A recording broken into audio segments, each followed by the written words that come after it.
everyone, and welcome to Mount Eliza Bowls Club for a season opening of the 2025-26 MPBR Pennant season.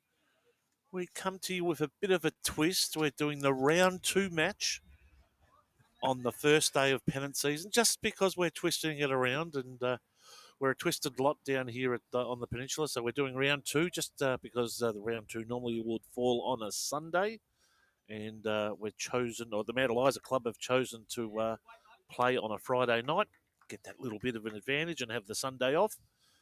With me is Wayne Hogan. Wayne, how you been? I've been fantastic, Pete. It's the last time we caught up was the grand final last year, and what a cracking game that was too. That was no worries at all. So, and for those that don't know me, I'm going to try not to be biased, but I am the current bowls president of Mount Eliza Bowling Club, so I've got to keep that one to one side. The bowls president. So bowls president. We'll keep that in check, and we've got a great match tonight, Wayne.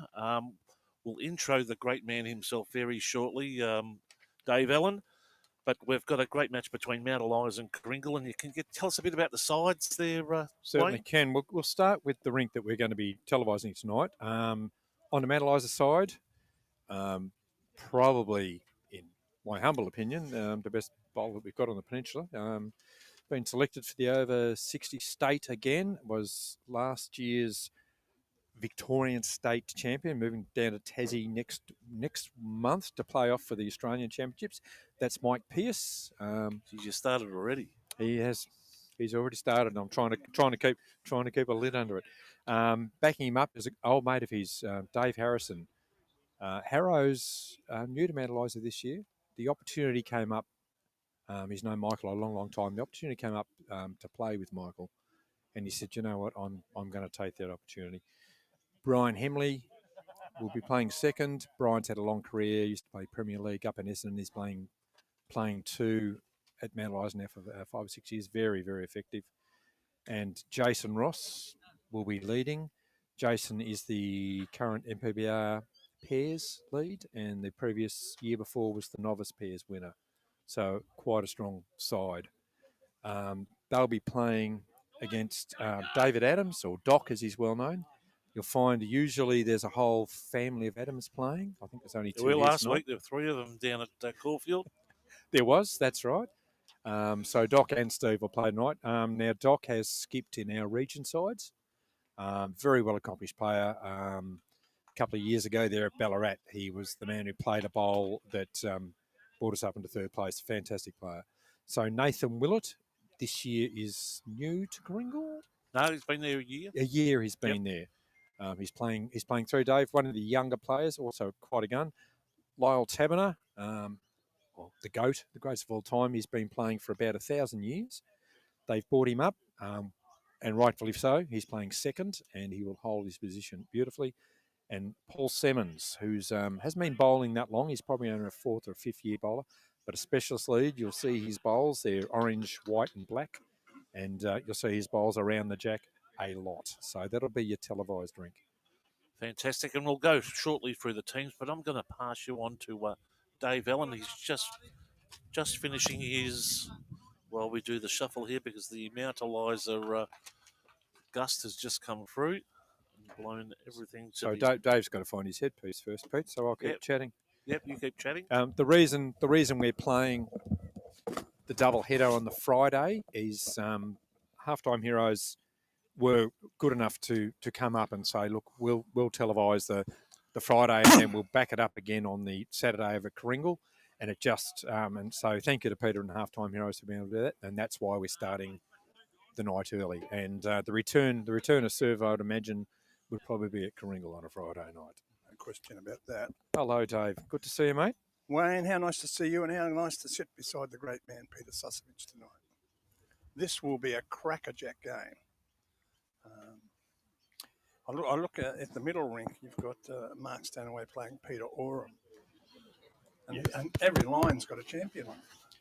Yeah, it has. Stanaway only just was the previous Victorian Open triples winner. Yes, he was.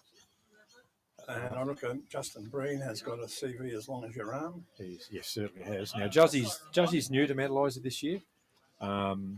He he moved up. Everyone thought we'd pinched him, but he actually moved up. He moved into just around the corner, and he came here as a roll-up member. Came down on a Friday night, had a drink, and said, "I've just moved around the corner. What am I doing? Can I join here?" And of course, we said, "Welcome, Justin." Well, he will be an asset. Murray Price, the one and only Buzz. Well, Buzz. He's a legend in his own lifetime. He is. Buzz is wonderful. Again, new to Man Lies this year.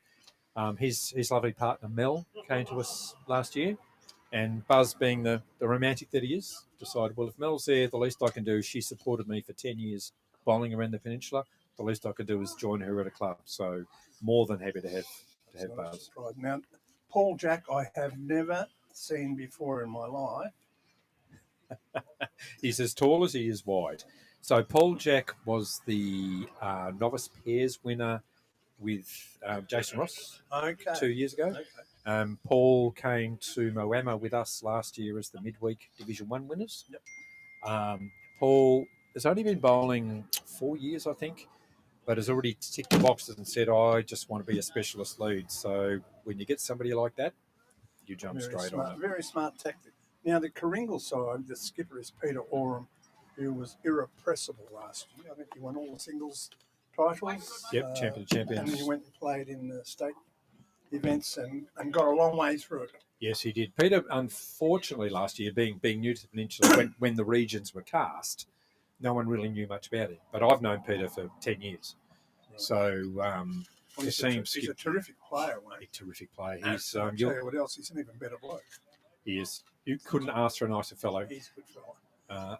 Now, in complete contrast to that is Steve Adams, who plays third.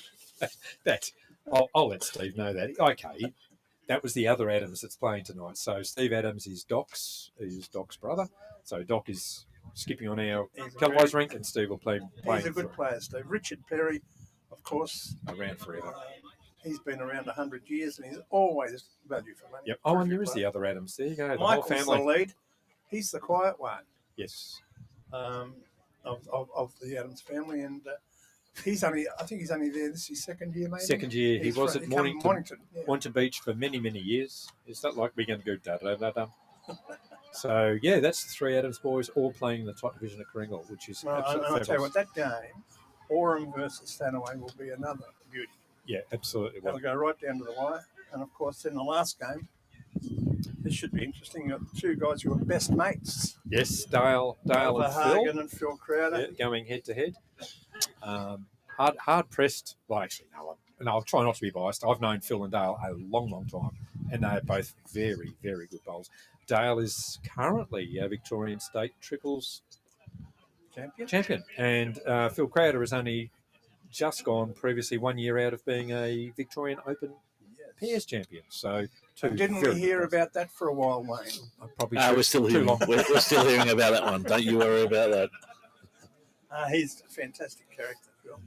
Now, Dale's got Cooper Krause, new here from City of Frankston. Yes, he is. He's had a sea change, I suppose you'd call it. Yeah. And he's a very good player. Shane McComb. Shags. I'm a bit of a rap for this bloke. He's got the confidence and the sporting savvy to succeed. Yes, he's stepping up from lead this year. They've given him the chance to step up, and certainly in the practice games that we've had, he is going to absolutely brain it as a second. He's playing very, very well. Of course, you've got Nick Wallace leading. Now, that could be a great move. Anything could happen. Nick has skipped in third for so many years, but being the third member of the current Victorian State Triples, where he led, he came back and with no humbleness at all said, I've played 64 games and I am the only member of this team that has put every bowl in every time. So we decided we could make him lead. You can't make an argument. Now, Philip Crowder, of course, he's back from the deep east. Yes, he is playing back at Karingal on Saturdays. He has been at After a couple of seasons with Stratford. So back here. The lure, Wayne, of Karingal got him home. You're both holding your breath there, boys. Yeah, waiting to see what's going to go. And Grant Burley playing third. Grant Burley is third. He might be the second most experienced Karingal player out there. Yep. Jeff Hunter, the club coach, good fella. Junior This club guy. coach, Yeah, he's first a year very coaching. good coach. And I tell you, he said, look, I'll play front end. Most coaches come along and say, I'm Skippy. Yep. First thing they do. He says, I'll play front end, and he will do it very nicely. And, of course, Peter Peter Chard, who nearly pulled off the miracle win in the grand final last It was very close. It was very close. So, gentlemen, all we can say to our viewers is sit back and expect the unexpected. Enjoy the game. It's going to be an absolute cracker. Fantastic. Well, they've completed their roll-ups now. They'll go to their respective ends and kick off. Great night. Already seeing some great viewership on the channel and seeing Judy there. G'day, Judy. Kevin Deere, Sandra. Let's see, Sandra. Brendan Elliott, I can see. So hello to everyone. Chuck us some comments. We'll feed all the information back you want. But we're about to get underway. Yep, the last of the Skips roll-up bowls. Just rolling up now. It'll be Mount Eliza's mat, so they'll be kicking off first.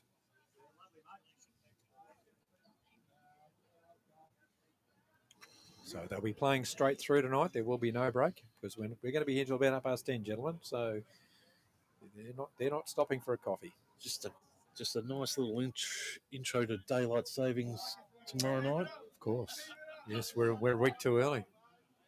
And Sunday it's going to be 26 degrees. That would have been nice.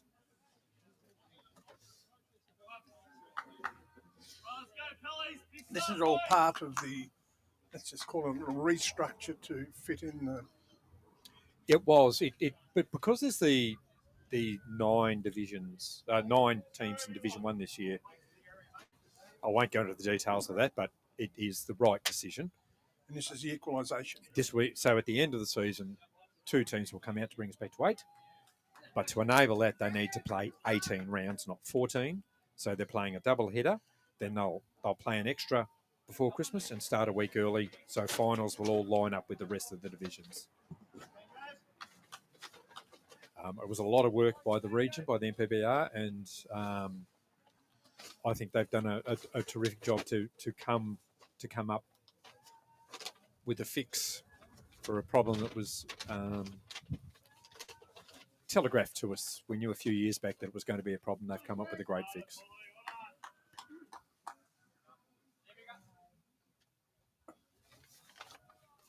And I think it's fair to say, Wayne, that not everyone was universally in applause of this. That's very, very true. However, I think when the delegates had a look back at what had been done and realised that they'd voted for the no 2 in the 1 division, and this is what's caused it. So here we go. Jason Ross, first bowl down. Jack high.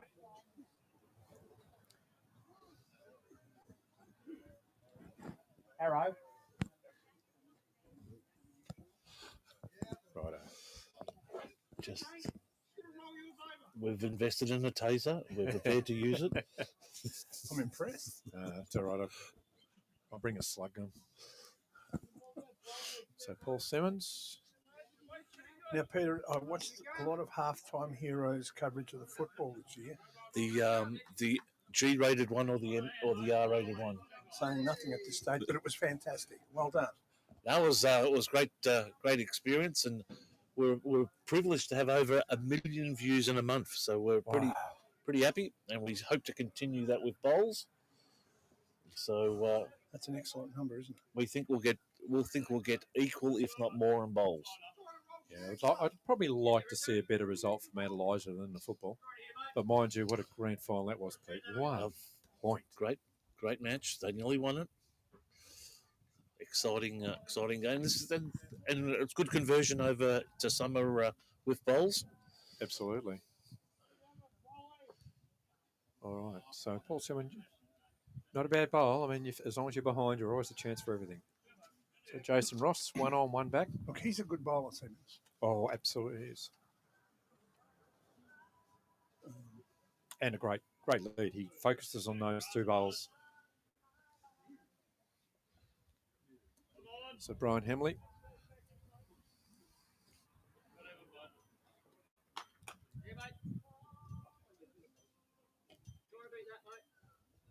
So the first few ends are probably a little loose. They came out and they had a bit of a roll before the bell, but as the sun goes down at Mount Eliza, as you remember from last year, it does change. And if you drop your concentration for one end, you can go 3 or 4 down. As simple as that. Well, I know KARINGAL are fresh off a 4-match pre-season start against some clubs down at Gippsland and across the southeast. How'd Mount Eliza go, Wayne? How many? Well, because we'd had so many influx, and it's not just about the Justins and the Buzz. We had 28 new members that came in, brand new bowlers. You guys will have to build a bus stop out the front here. We've had to put 8 divisions in. So we spent a lot of time playing inter-club just to try and get people in the right spots and put square pegs in square holes. So we haven't had a lot of hit out against opposition clubs. This will be the telling one tonight. You'll have a healthy bankers, I suspect. If we can get them all on. Some games we've got this year will be running 13 rinks for a home game.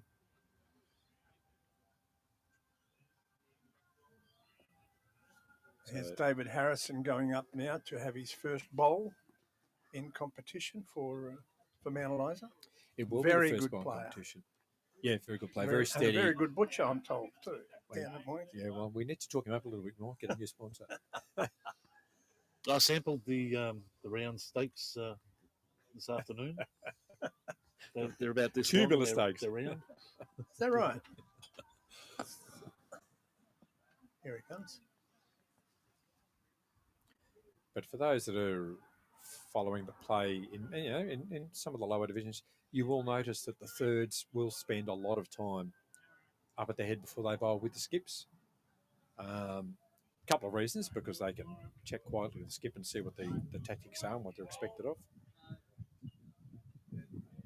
And David Harrison's first bowl for the Mountains will be third shot, but a great stop. Wind swirling around a bit tonight, Wayne. It is. It hasn't come from anywhere in any single direction. It is certainly swirling, but it's not gusty enough to make much difference, I hope. In the rink next door, Jason Breen's just drawn the shot. So Nathan Willett, again, back. But as you can see, that's a good shot, Pete. You can see that the Brian Hemley bowl, the red bowl, is right back there amongst all those KARINGAL bowls.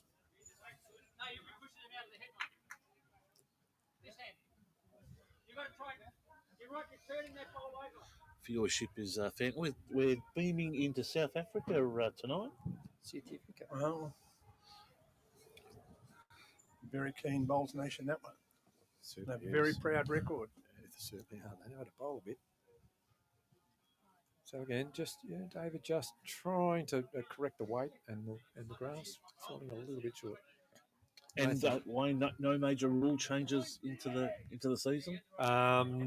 Wouldn't be at this time of night. There's been some changes with the heat rules and such, but that's not going to affect. Anything tonight. Yeah, so Nathan just calling his bowl to get a few legs and get up there. Yeah, the nerves will still be going. You take 3 or 4 ends before they all sort of settle down. First end. Just blow some cobwebs out. 6 months comes around very, very quickly. So everyone was trying for the televised ring tonight, Peter. I was offered money from various players. You were offered. I accepted. Money? I accepted money. Oh, yeah. Some have gone and turned up cleanly shaved. Others haven't gone to work because they didn't want to have the pressure or the anxiety. So it's here's Mike Pearce's first bowl. First bowl. And I'm telling you something right here and now. It's not far away. It might. Oh, look at the line. Maybe 6 inches short. For those that are wondering, Mike bowls with a size 6.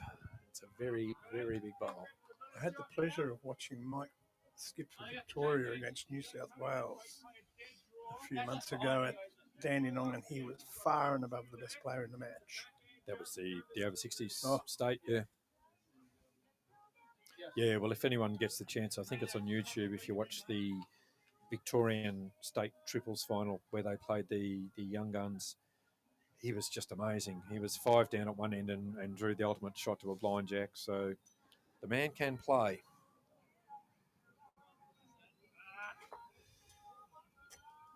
I think he's like, So Mount Eliza currently holding 1 with Jason Ross. which one do you think that one is? The one I think it's the one sitting in front of Lyle Taberner's bowl. okay. So looking at the camera, it'll be just to the right. And Dave will just draw the shot. Take the measure right out of it. That's why he's a regional skip. Measure for 2.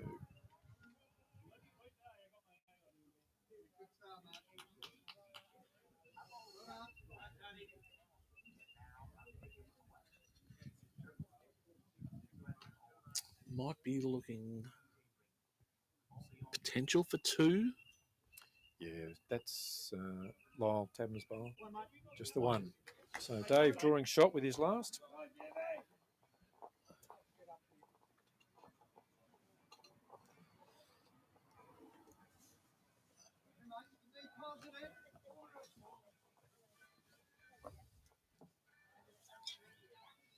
So Paul Simmons not wasting any time.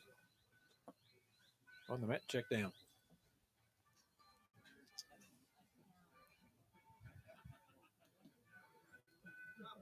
Playing at around about the 29 metre mark.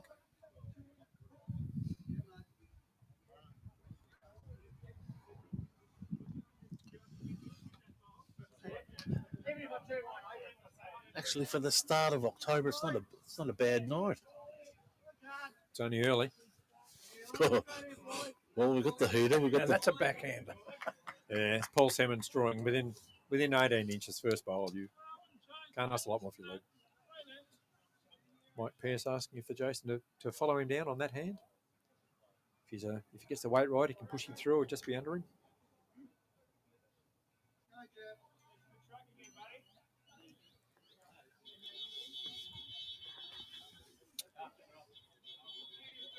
So it just comes into view now. He's got the weight. He's going to be very close. Just slipping under.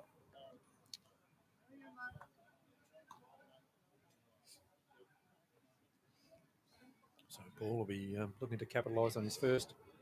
Match it up or just get behind.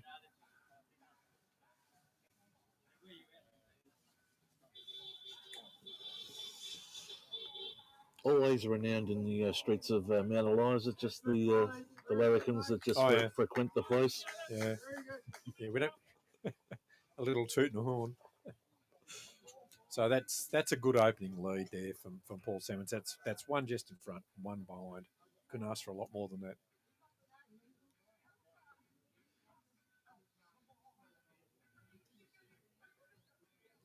Jason Ross coming down with his second.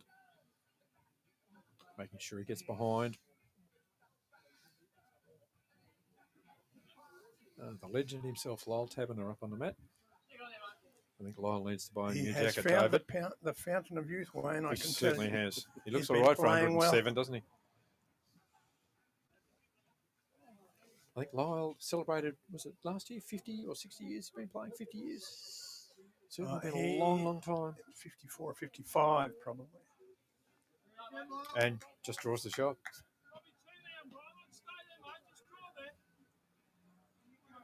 So Mike asking, trying just to get up to Lyle's bowl if you can.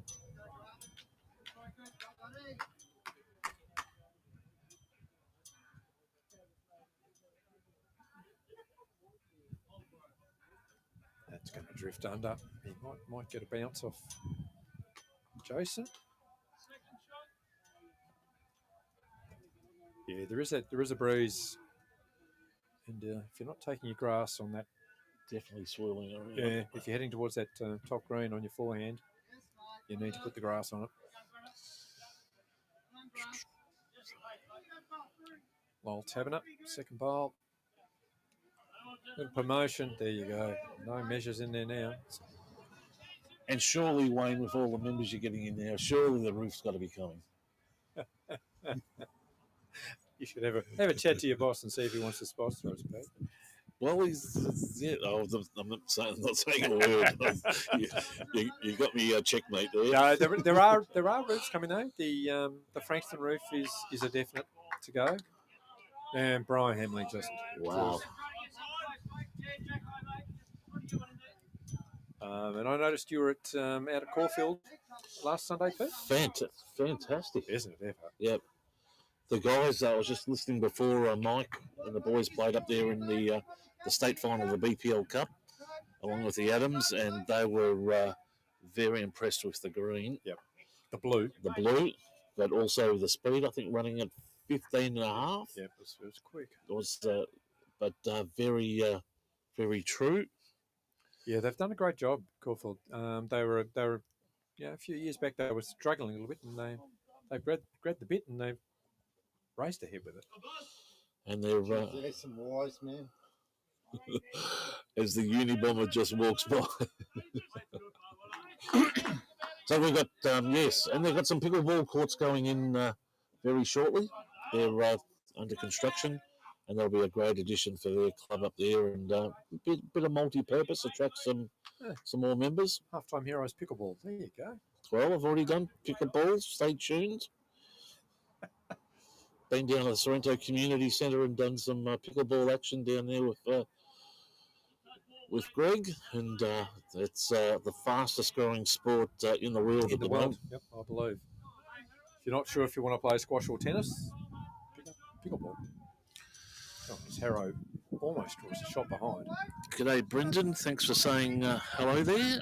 It's Brendan Ellis saying hello to all three of us. Good wave. Thank you, Brent.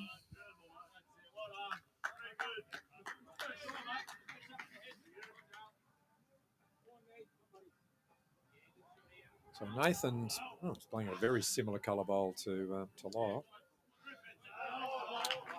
And g'day there to David Clark as well. So thanks for tuning in. Mike Watts joining us. Well, g'day, Mike.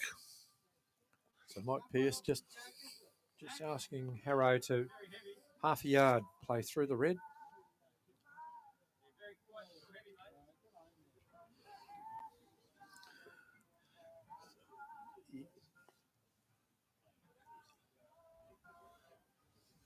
So how many this year? How many weeks are you going to be able to televise, Pete? You got most of them?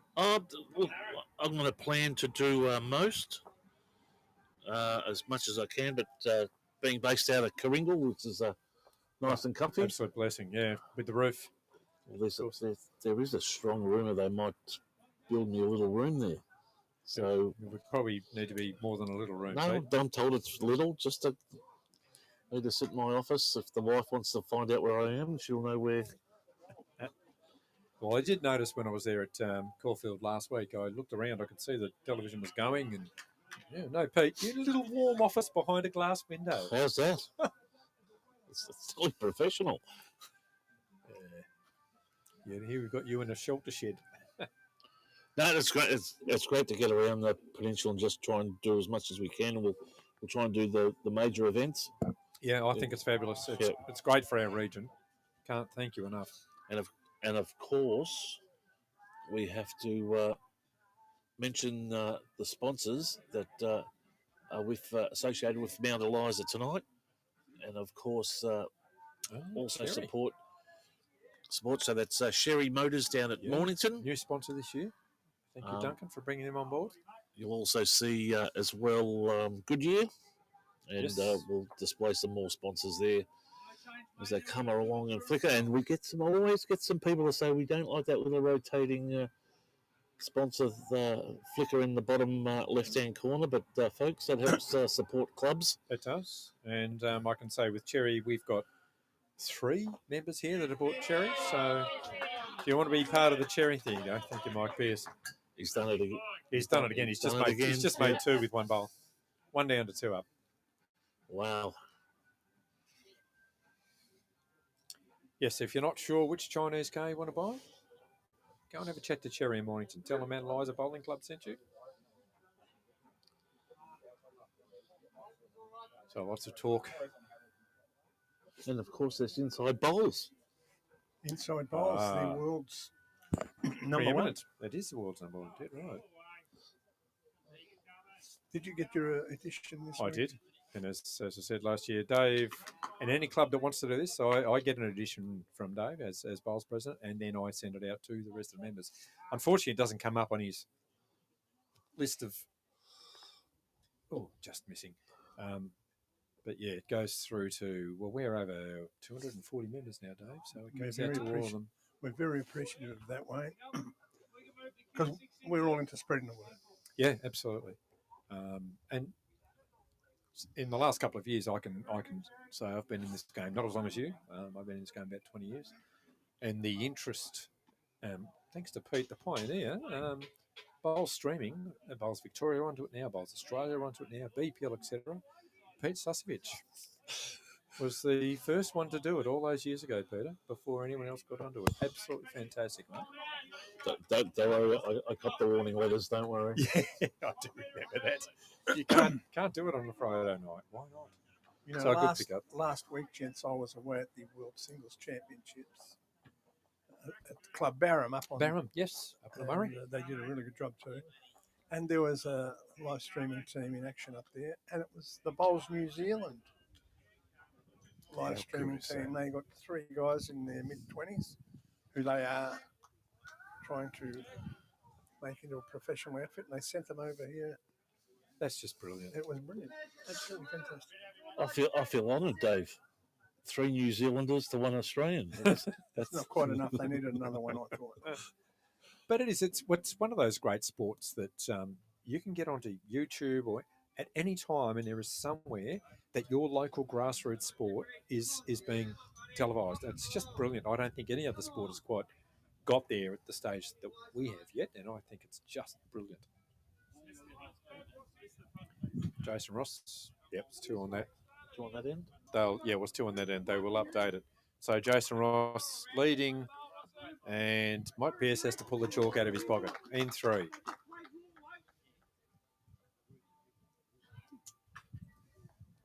So as I said, Jason, a relatively new addition to our club, 3 or 4 year bowler. His focus and his attention, he's just fabulous and a terrific fellow. Future leader of the club. He's the has a lot to do with the Eliza Football Club juniors. He and his wife. So he manages to sneak away to bowl occasionally. Arguably the biggest junior football club in the Southern Hemisphere. I believe so. So they're doing very well. There we go, Jason. 1 on, 1 back. If you ever want to listen on how to lead, it's pretty close to what you want. But Paul, never underrates Paul Simmons. He'll be all over this.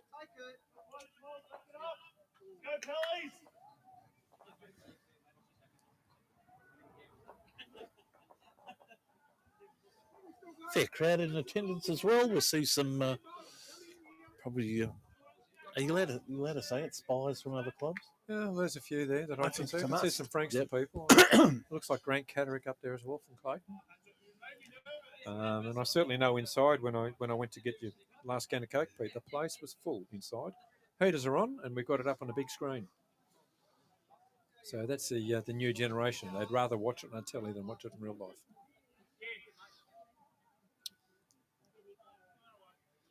G'day, Shiz. How you going? Thanks for dropping us off. Or is that Trouty? No, Trouty's up the top watching as well. We've lost Trouty this year. Yes. Has he gone down to West Gippsland there or somewhere? Somebody told me the other day. Pakenham, was it? Pakenham? I think it was Pakenham. It's going to be a very good player. Oh, very good player. Be a blown to Rosebud to lose Trouty and Justin. But they've. I spoke to young Frankie, and he's got some plans. Don't you worry, they're coming out fighting.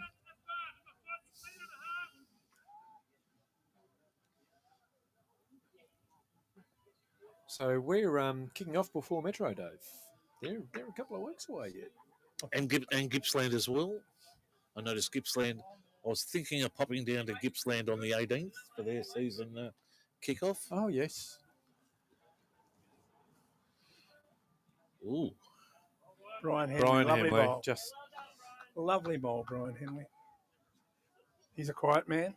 he is a very quiet man. He's just moved. He's just moved around the corner. He was living in Frankston South. He and his lovely wife Maz have just bought a place around the corner. Bit tired of getting the bus?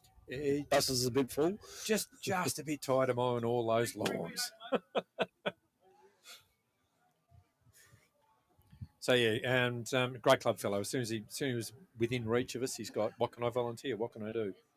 And that's the sort of club you need. That's the sort of member you need.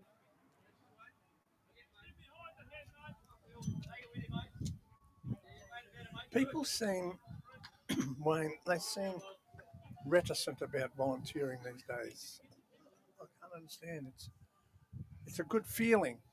It is volunteering, doing something, for your club, for your members, for your friends. Yeah, it pays. It pays back. I think if you can get some joy or anything out of a club, then you've got to be able to give back. You've got to be able to repay. Look at that. If it wasn't enough, Dave Harrison's just drawn another toucher. Hello to Tex there, and Darren Mathers is watching as well. Darren up at Benalla. Good to see you, Darren. Is it Tex McClelland or Yes. Tex Marin? No, Tex McLaren. Marin or McClelland? McClelland. Okay. Well, Tex Marin, I'm sure he's watching. He will be. Identify yourself, Tex. I saw him at Bendigo about 6 months back. I caught up with Tex. A fellow I get along very, very well with. Never a dull moment around here. There is never a dull moment around Tex. And Tex McClelland too. He's had all his knees fixed up. Last time I saw him, he was bouncing around with no strapping, having a great time.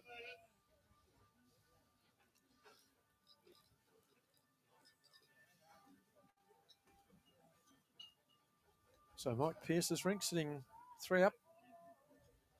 Hard to get to. But I'd be... We'll go through the progressives very shortly. We're just getting the spotlights out to illuminate the scoreboards down the back there. We need to remind the seconds that they might need to upgrade the boards. There was talk this year, Dave, about doing live scoring on the Bowls Link app, which is a great initiative by Bowls Victoria. Very progressive. And it will take off, but everything I've got back is they're saying seconds they've got to keep the card, turn the scoreboard, keep the big board, and update the Bowls Link. So, maybe it's going to be a change of what people do in their roles. Maybe it might be the leads that need to turn the board. The lead. Or, keep the card or whatever. But yes, it needs to be spread around. You can't put it all on the second. I have seen it, folks, where there are now scoreboards that have the Wi-Fi connected to the app. Yes. And you can do it everything off the app. Yes. But of course, there's some dollars there. Well, even the Caulfield last week, Peter, I noticed when we play at the Dome at Karingal, you've got to update the ends and the score. At Caulfield, as soon as you update the score, it goes, you've played another end, and updates the end automatically. I wonder what old man Bazisto would think of all of this when you think about it. Yeah, there's a very good question. But he wouldn't mind because it's not the skips that have to do it. So Bozzy wouldn't be too bothered by it. So Nathan Willett needs to conjure up something with his last bowl. They've got the back sitting on the bank. If he can arrive with the right weight. Is that a bit wide, Wayne? Bounce that jack back.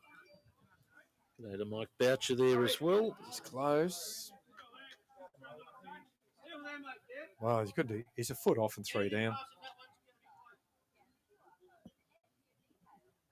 Mike Boucher from Karingal. Hello, Michael.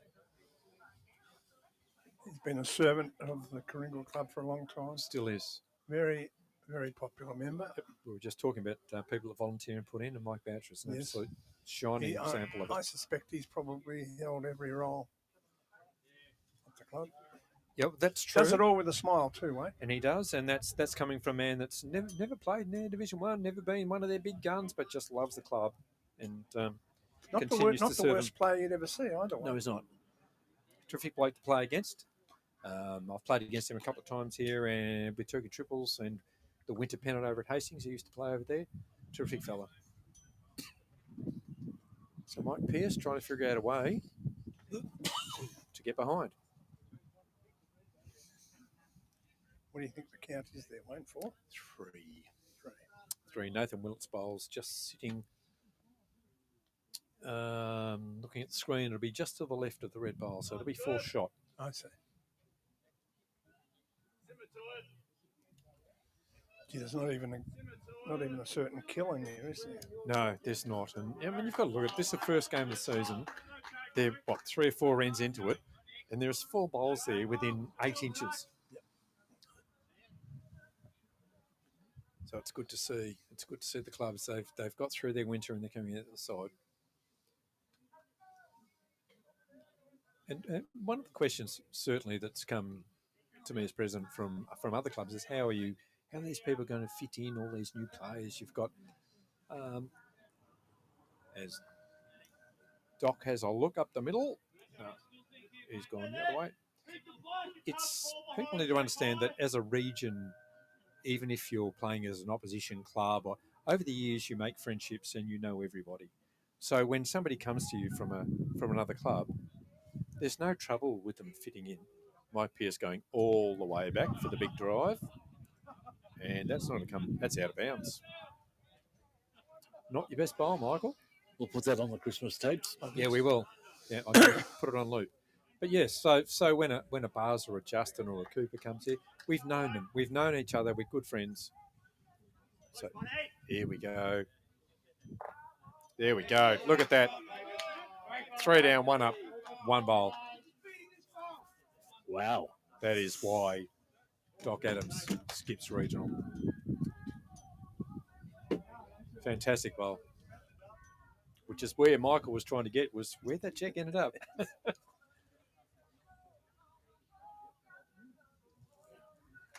So board's getting updated.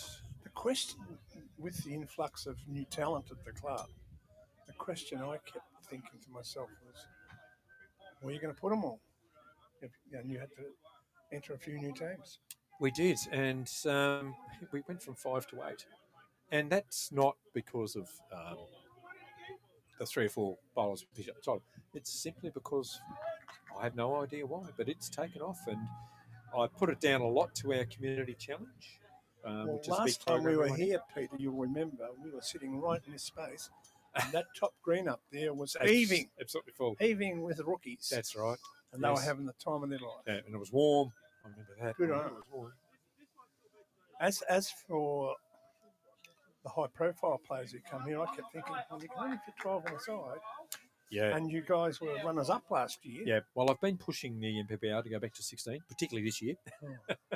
Well, we still. I'm a great fan of 16 and of having an 18-game season. Yeah, 18 games, 25 ends, 16 aside. It makes it a sport. In the last few years, you come back in January and you're finished end of February almost. Yeah. You know? Yeah. Well, that's right. You've got 10 games before and Christmas. It's probably the best weather of the year in February, March. Particularly down here. And with anybody on the peninsula, and there's still a few around that have got the old California, the bent, it doesn't come good until the end of February.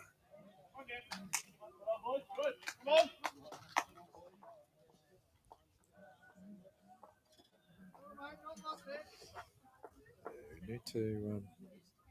All right, a quick. Oh, we still zip all there. We need Buzz Price. I'm going to give Buzz a tap and tell him to update his board. So we'll just see this. 7-2. There's a score update there. There's currently on the big board it's 8 Mount Eliza, 3 KARINGAL, but Buzz Price needs to update. I'll just go and have a chat. I'll be back in a tick.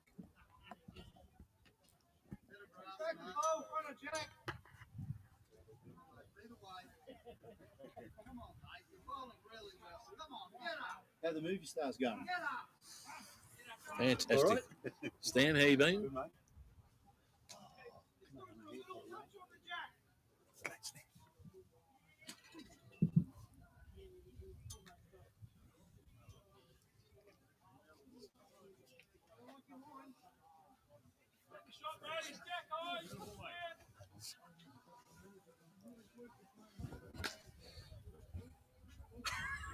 John.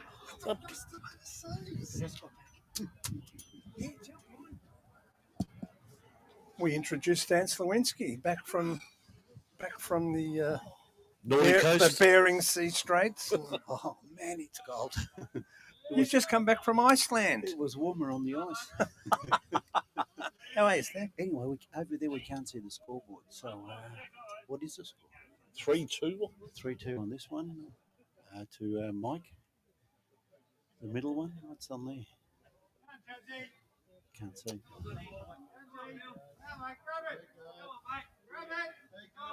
On the far one, Dale's 7 something up. He got a 6 on the first end. We didn't.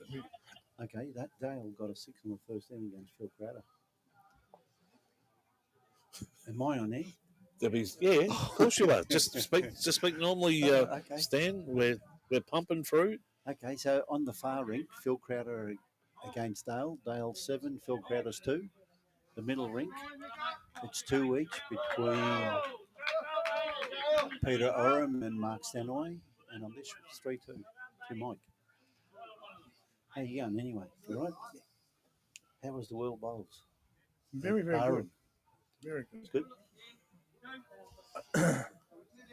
The first 3 days, Stan, it was pedestrian. Oh, really? You know what I'm saying?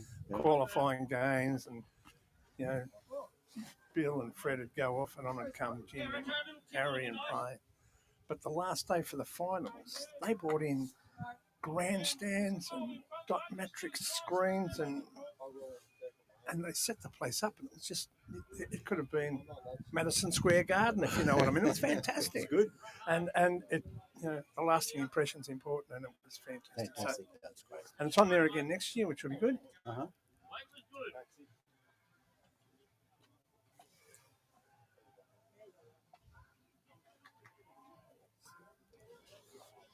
So yeah, we can see there, Stan. Yeah, 2 all in the middle.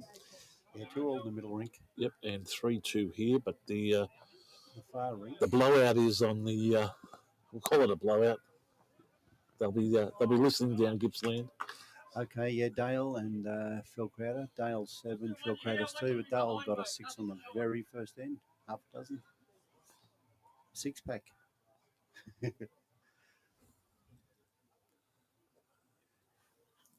So who's the money on? Who's favourite at the moment?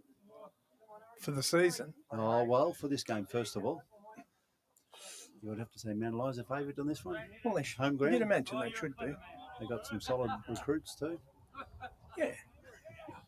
Well, we were just saying before, Stan, that's attributed to the new bus stop out the front here. There's a bus service coming from the lower peninsula. There's a bus stop coming from Rye. There's buses coming from everywhere to Mount Eliza. And what about the great city of Frankston? How are they going? They're ready to go? I've only just got back. Only been back a few days. One of the things that I have noticed on the grapevine is there are a lot of permit players playing down here this year.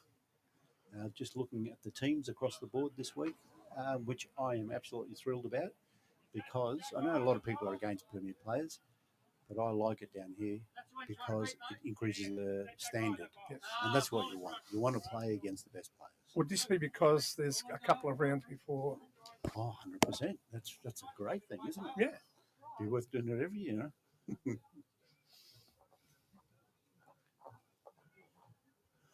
Here's my old mate, Dave Harrison here. He's a good man. In the day, I always thought, like 10 years ago, or more, maybe 15 years ago, Dave was as close to a state bowler down on the peninsula there was. His weight was always just immaculate.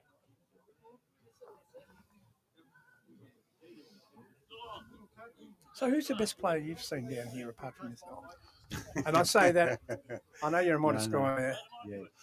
Look, I wouldn't say who's the best player. What I tend to think is who are the group of better players. And on their day, anyone can beat anyone. Like at the moment, Mike Pearce is bowling brilliantly. He's bowling absolutely beautiful. Trouty is, on his day, he's awesome. Ian Bramwell was absolutely fantastic. Yeah. He was good on his day too. Paul Williamson was awesome. I couldn't say who the best was, but they were the top. They were the top play I include Dave Harrison. Not a lot of people do, but I absolutely rated him as such a steady draw bowler. However, the best player I've ever played against would be Rex Johnson. Man, paddles. Remember him? Yeah, I reckon you played him. Did you play him? Wouldn't have been a Bendigo. Played against him quite a bit in state games. And well, I thought he was the best slow green player. we played against him in Tassie in the over 60s a few years ago, and our greens weren't slow, and man, he just did not miss a shot. What impressed me about Rex Johnson so much was he never missed his line. He always had his line spot on, and he gave everybody a chance. It was just great. He was up at Dandenong a few weeks ago when Victoria played New South Wales. He was team manager for New South Wales. Okay. What, the open side or the 60? Over 60? That was 60 side. Yeah. Okay. And he spoke volumes about Mike Pearce. He said, gee, this guy can play. Yeah. Particularly with the stick. I haven't seen you play it. Oh, no, Mike in his day without the stick. Oh, wow. Yeah, he was very awesome.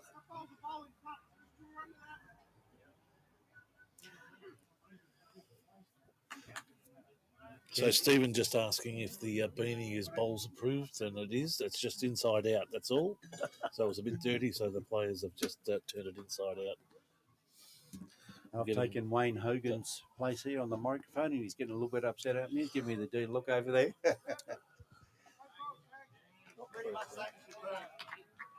We should talk about bowls, huh?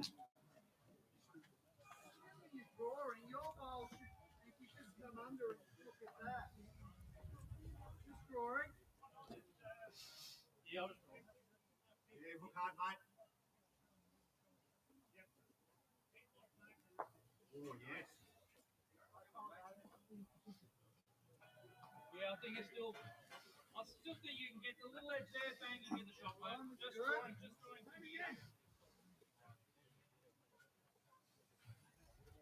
How many are Karingal holding on there? Can you see? 2, 3. Big bowl here by Mike.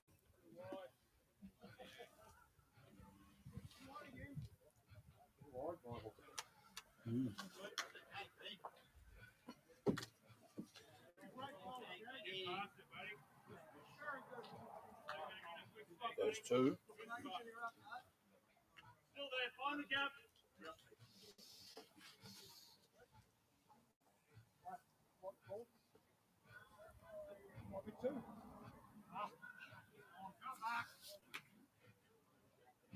Come on, Mark.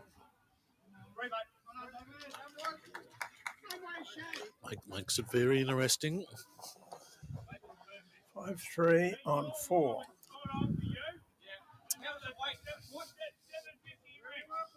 If I just bet my last ball, I'd be in. Yeah, maybe you probably 750 score. How's Balnarring shaping up, Dave? Well, they've got a few players who are on holidays in Europe, and Oh, really? Mark Patton, who's a very good player. Yeah, Mike's great. Balnarring, they'd be on the French Riviera. No doubt, they'd have a Chardonnay there somewhere. It's actually Balnarring. That's I like Eliza. Frankson, we're the working man's club, mate. Go,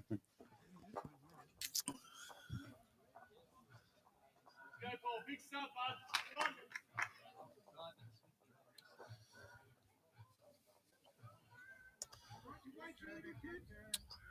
I feel there's maybe a touch of wind assist going the opposite direction. We saw the bowl creep in. We'll just see what hand they go here. Now they're going the backhand as well. But I think they're fighting against the wind here.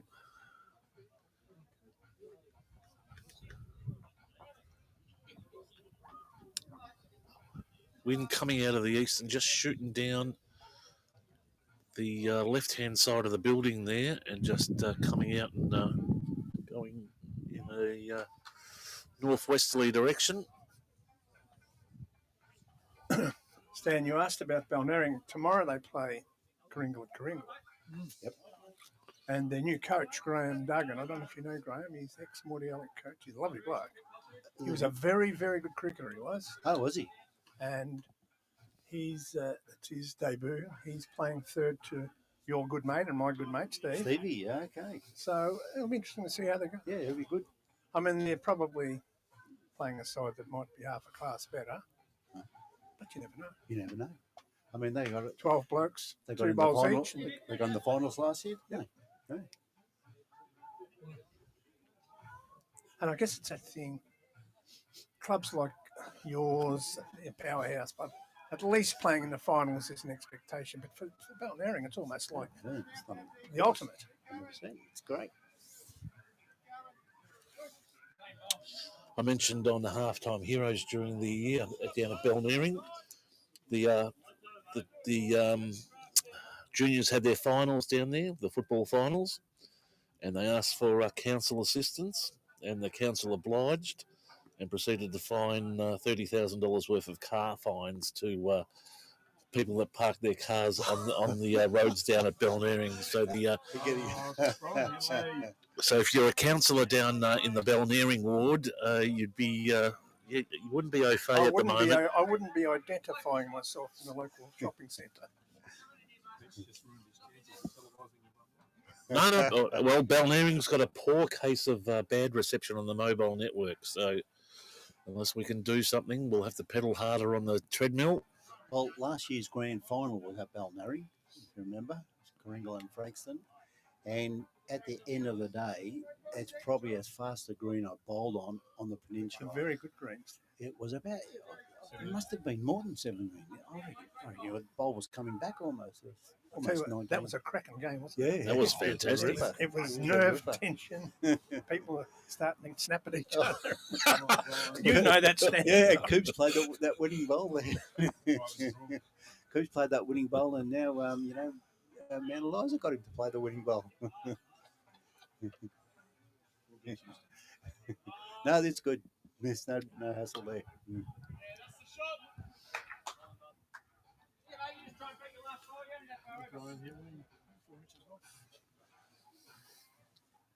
Here, one. I'll catch you boys later on. I need to eat. I haven't eaten since breakfast. Good to see you, Stan. I actually put on 8 kilos on this trip, so I've got to lose it. Oh, but it's nothing better than the live streams during, I think it was Skydome and Super League. Yes. And we see this blip on the radar coming from the Baltic, and they're just sailing across. It was great because you could see all the, where was it?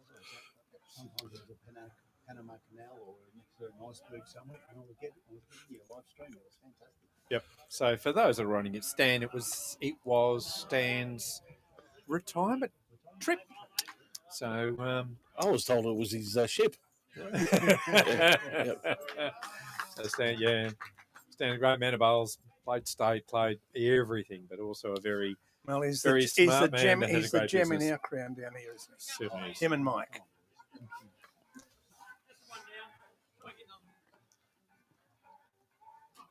So Brian Hemley, It cuts in very well. Just you'll find, particularly if we're watching that, that's a great shot you got there, Pete, because you'll see as the night moves on, those bowls will get wider and wider and wider as the weather cools down. Actually, that is a good vista, isn't it? Yeah, that's a great And shot. you can see hard left. That's Stan Slawinski. Give away, Stan. That'll be you. Yep. Okay, you want a score? I'll give you a score check on all the links. Daniel against Phil. Dale from Mount Eliza is 11 and Phil from KARINGAL is 2. So Verhagen Crowder, Verhagen 11, Crowder 2. We don't want to blow out. Not yet. Oh, big board doesn't say it. 2 all, which is the Stanaway Oran, and the Pierce Dock is 3-5. Tight, really.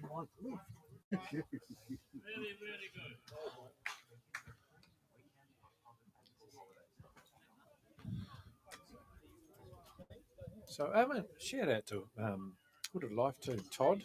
Todd, we will shout out to you. You're not a sponsor, but we will. Everyone out there tonight that are wearing those hoodies, they've all come through Todd Simmons. And having played over winter, let me tell you, those things are the bomb. They are really, really good. I'm sure Todd will. Todd will be watching. And a big gear out to his son Jet, Yes. who won the under-19s Mornington's best and fairest Oh, good on him. at football. So I'm going to grab him in for an interview. Hopefully, he's still playing bowls. Not if he's just won the best and fairest under 19s. Well, during the winter it's footy, and hopefully during the summer might be bowls. Speaking of bowls, I think his brother Dylan is playing Tasmania. Yep. And stateside. Oh yeah, and in their BPL team. Wow, it's good to see Dylan back Dylan's in the game. a great player. A very, very good Good to see player. him back. I'll just blow the man license up, but he did start here. He did. So, yeah, snapper. He went over there for love. He did. Good on him. And I can understand why he did. She's a lovely, lovely She lass. is a nice girl. His grandma's here tonight, actually. Just sitting over there beside us under a nana rug. So Mike Pearce getting all the way back just to make sure that if Dave gets it this time, he's actually got a catcher in. Oh. Is this green traditionally a turning rink this week? Yeah, absolutely. Particularly on the ditch rink where they're playing. As you can see, Mike lining up. So from where we're standing, he's playing left to right. From where he is, he's right to left. It does swing a lot. We had them rolled. Shout out to Jeff Tozer, actually. Greenkeeper. Toes. Greenkeeper from Balnarring and Civic.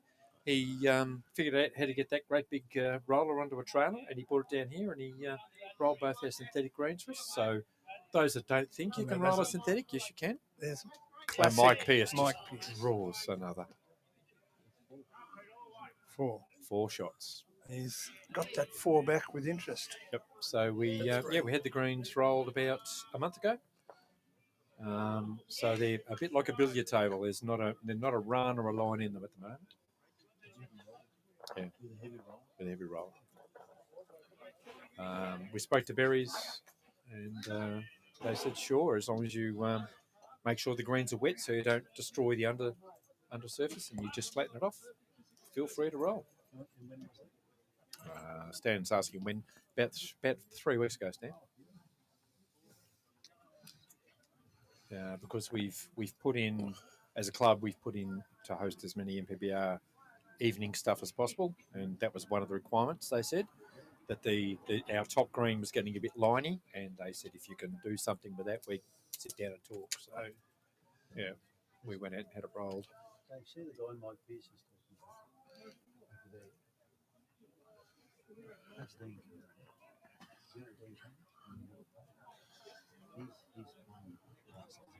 Oh, yeah. Yeah. Get him down. Come down and how does he see the finish? Well, it's definitely there's another bus stop. It has to be. Yeah, it has to be Middle Park. I saw him play at. He's playing with us. Fantastic. Yeah, he's a good player. I've seen him play a couple of times. Yeah, because it'd be nice to get his thoughts about what Metro people think about the Peninsula. That's under nice.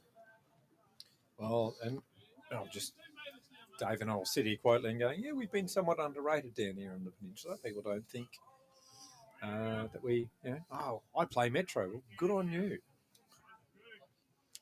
Unless you're playing the Premier League, which of course is the Premier League for a reason, then there's not a lot of difference between divisions. I think that was evident at last weekend's BPL Cup. Out of the 16 teams, 2 of those were from the Mornington Peninsula. And that was statewide. Yeah, statewide. So as Jason Ross draws again, about a foot and a half behind the jack. So the overall board currently is Eliza 12, KARINGAL 9, so absolutely nothing in it. All Seventh gets a nice little rub.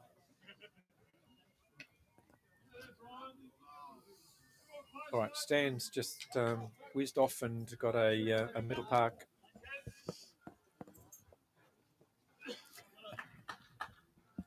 So, you know Dave Allen? From World Bowls. Mr. World Bowls. Peter Huskowicz is.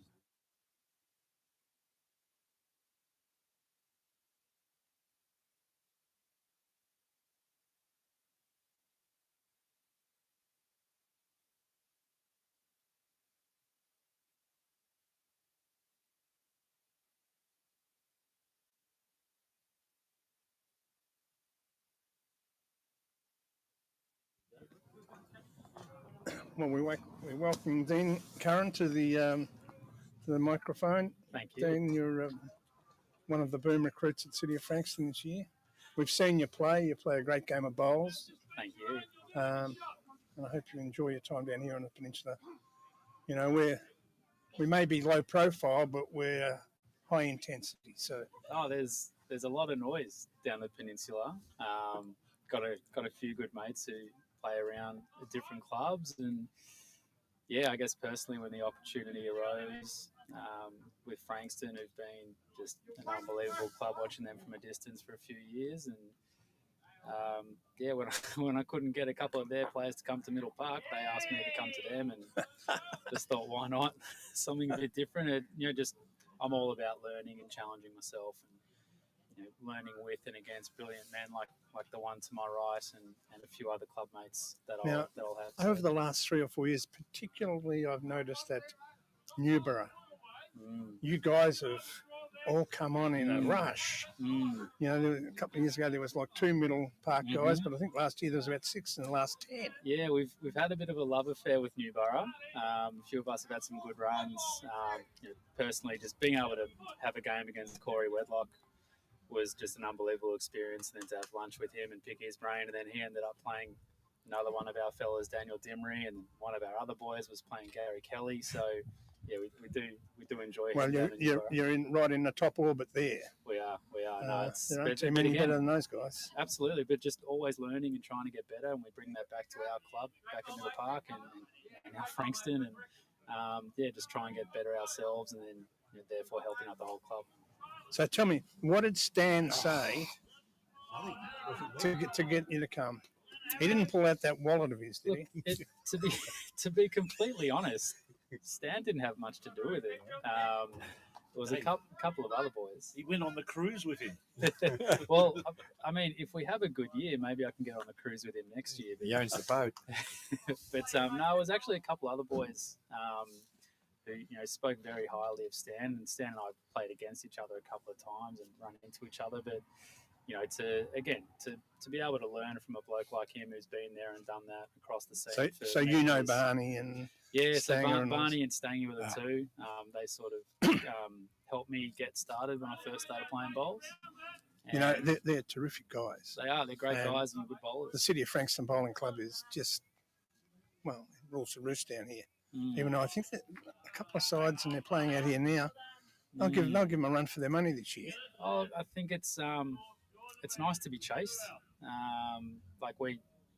Just in talking to the boys briefly, we know that it's going to be tough this year to get to number 5. I think it would be. Might be number 6, I think. 5. They're losing count. We're losing count. 5 in 6 years. But to be a part of that and the opportunity that presents itself, to help them get to where they want to get to is a really good opportunity personally. Well, the thing that impressed me about them last year is they didn't just sit back on their laurels of having won 4 out of 5. They went even harder last year. Yeah, and I'm a big AFL fan, and you see what teams like Brisbane and Geelong have done over the years of just always staying ahead of the pack and doing whatever it takes to just keep on moving forward and keep on improving and not taking a step backward.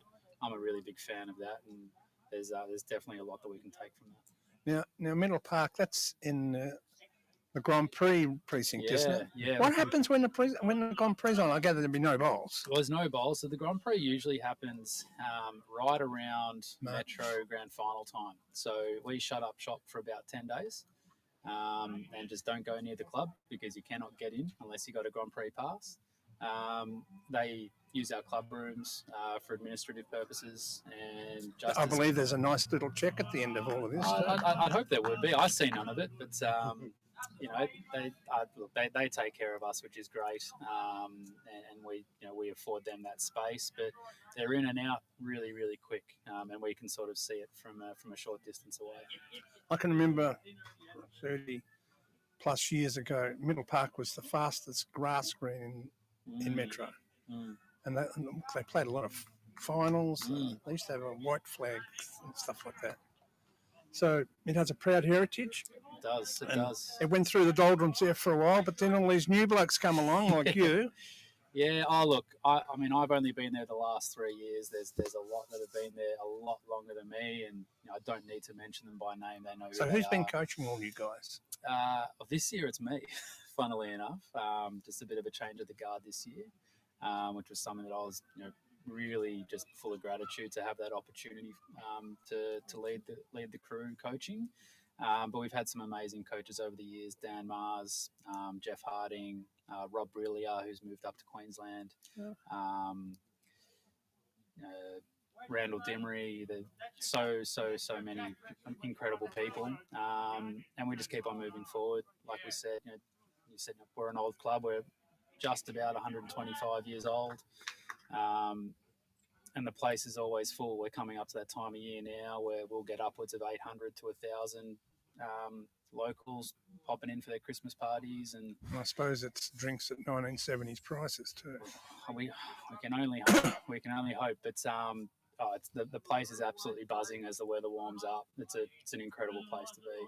That's for sure. And they've got some damn good players, and you're amongst them. Oh, and we welcome you to the peninsula. Yeah, no, we've been blessed with. We've had some really incredible results. Particularly our Division 1 side on the weekend, and our midweek side. Funnily enough, over the last 3 years, has done some stuff that is pretty unheard of in terms of winning streaks and whatnot. But we just want to keep getting better every single year. Last year we won our first 16 games of the year and then lost the one that mattered, which was to get promoted to Prem Reserve. But, these things happen, and a great man once told me, you either win or you learn. We learned a lot from it, and we take all those learnings into this year, and we've gone one step further every year for the last 4 years, and if we take one more step this year, then we're going to reach our goal.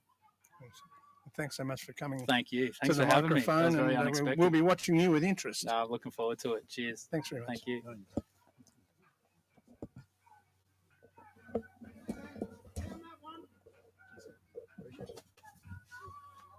Once again, Doc trying to convert.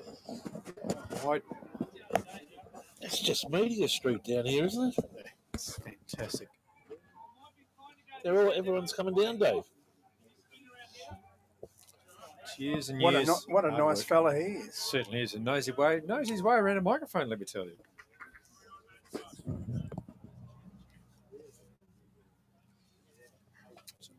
Now, I've been sidetracked a bit there. Is the score still 7-5 in this game? In this game, 7-5, but overall it is 2012. 2012. So Mount Eliza are 8 shots out at this stage. Mike Pearce just covering off at the back, so could possibly 1, 2, 3 or 4 there.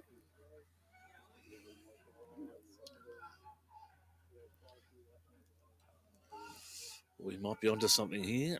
Oh, Doc's just taken out the Pearce bar.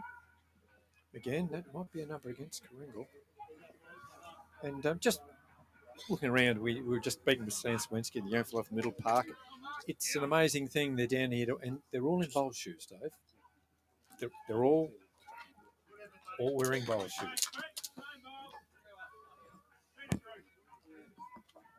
So even if you don't play the game, get a set of bowl shoes. You'd probably not wear anything more comfortable in your life.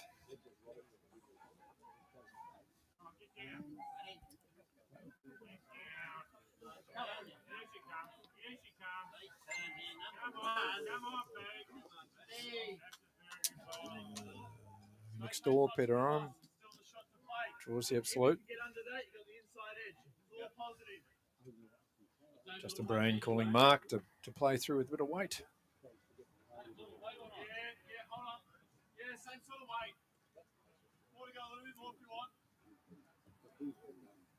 So on the televised ring, Jason Ross leads off. Very wide there, Wayne. It is, and hopefully this is recorded, Jason. When he gets home, I'll tell him to put his new jacket on. Jason's a funny cat. He loves, even though he's a new bowler, he loves the old thing about bowls. He loves brown shoes and cardigans and blue pants. Well, we've got quite a listening audience that are just going off about the headwear and the fact that it's not Bowls Australia. Well, there is an umpire of the day, and No, I'm just in it. no, that's fine. And the great thing about the progression of bowls is some things don't really matter, and whether you're wearing the wrong socks or the wrong beanie, or you forget to take your hat off when you walk into a club, those things being left behind are bringing younger people into the game. The fact that we don't measure ladies' hems, or it makes a big difference to opening the game up to all ages. It doesn't take away from all the good sportsmanship or the rules or the traditions, but it just makes it a bit As long more as we relaxing. keep to the same core principles. Absolute core principles, which is good manners cost nothing, good sportsmanship costs nothing. Enjoy yourself. If you're going to get hung up because somebody's got a pair of black socks or they've got a beanie with an ice challenge on it, then it's time to move. I think I made that comment back to the person.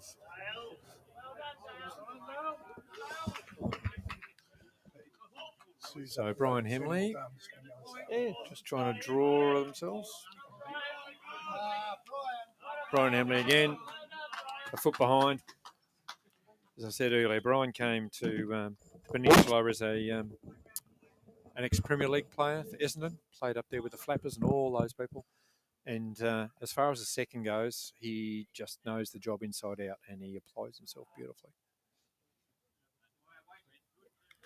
The great man himself, Lyle Tabernup. Again, he needs to convert something here because they've gone from 1 up to 1 down, and Lyle is looking to move that jack. Oh, he's got it too, and it's just gone away from him. Just a little clip. They were just waiting for a score update on the board. I think that Mount Eliza picked up another 2. Yeah, there's only the middle rink has been a bit slow updating. I'd say it says 2-5, but I think it's a bit closer than that. And we've had a total of 15 ends, folks. Yeah, it goes by pretty quick. 63 ends disappears very, very fast. Understanding too that every player out there tonight needs to front up at 12:30 tomorrow and do the dance again, because by the time we get out here tonight, it's going to be around about 10:30. You think so? Don't? Yeah. But understanding people generally look at bowls as an old man's game, but it is actually a sport, and you've got to have a certain level of fitness. If you're going to be here from 6:30, 10:30 at night, you're going to get home, it's going to be midnight before you get to bed. Then you've got to get up tomorrow at midday and front up again. You need a certain level of fitness and sportsmanship about you. Again, getting a couple of queries through about the YouTube page.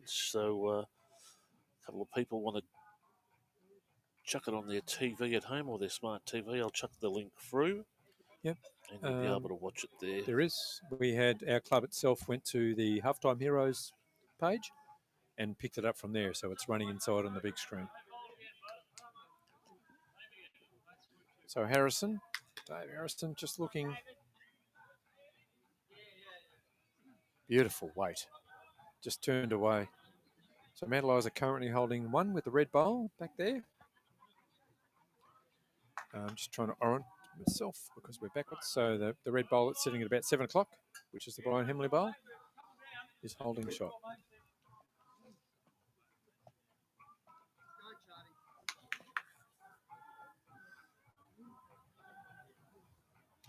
And some great numbers already through tonight. It's fantastic viewing already up around the 4,500 people that have watched tonight. which is fantastic, Pete, for half times. I mean, this is probably the first televised game of the season, and thank you everyone that has chosen to have a look. So Nathan Willett coming up close to drawing shot here, and drops in for shot. So Harrow just having a chat now with Michael. As I said, they've known each other for decades. So the chance to see them both bowl together, it's going to be very special over the next 17 games. So it's 15-2. So across, if you're updating the... No, Pete's there. So Dale Verhagen against his great mate Phil Crowder is currently leading 15-2. Wow. So, and that won't be up to Phil and Dale. That is, two teams of four playing their life out to make numbers.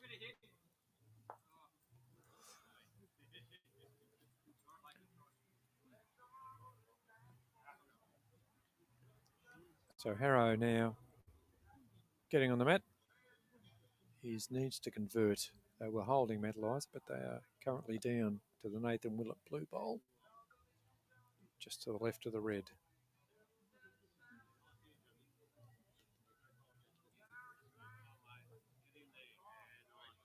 Mind you, Harrow will be feeling pretty tired. He's a butcher, so he's probably been up since 4 o'clock this morning. He's let it go. Can't get it back now.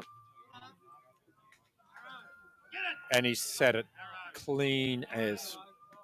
That's just a fantastic bowl. So Menlows are currently sitting 2 up.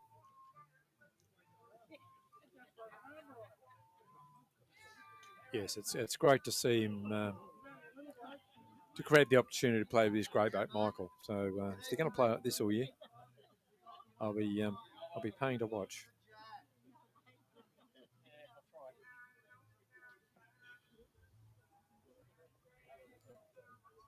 So Nathan Willett on the mat.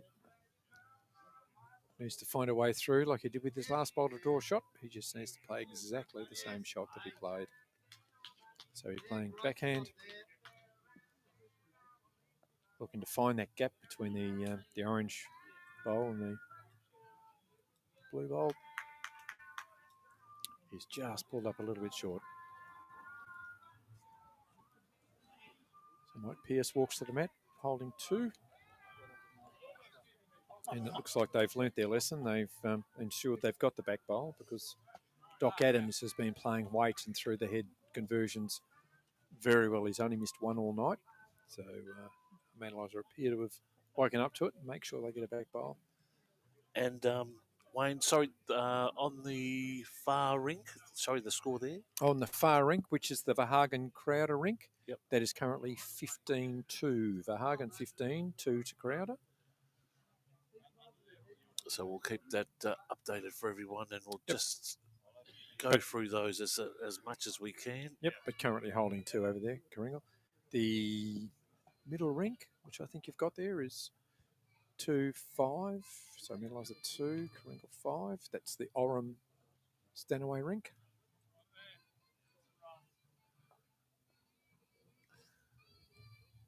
So top scoreboard there, folks. Top right-hand side is the match rink, and the other 2 are just the side rinks. We'll call those rinks 9 and 10.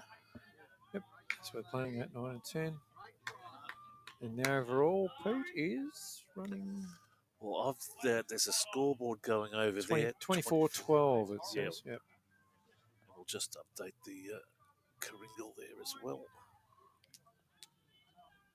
Because there is a lot happening for those at home. It's the seconds they've got to mark cards and catch counts and turnover boards. So Dave Adams.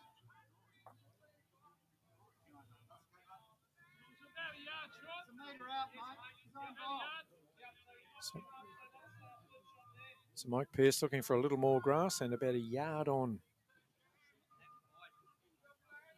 Which for those at home is 3 inches short of a metre, which helps no one. So a yard is 36 inches, a metre is 39. Again, just a fraction short.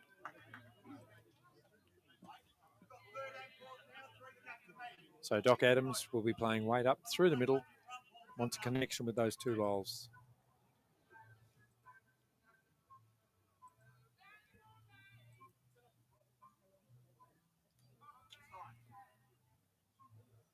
So plenty on it. Just needs to turn in that last metre. Got him. Oh, got one of them out. What a great bowl.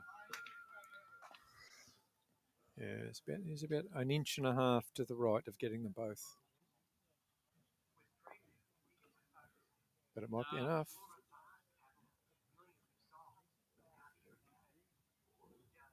One to Mount Eliza. It's a bit of a gap starting to form.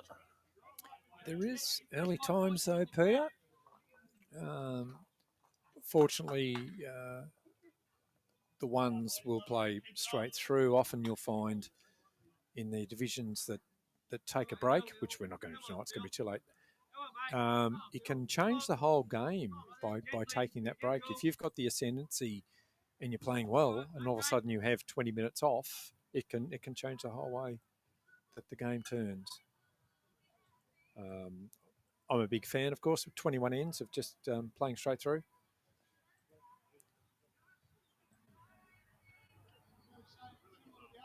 So Jack has rolled about a 3/4 length.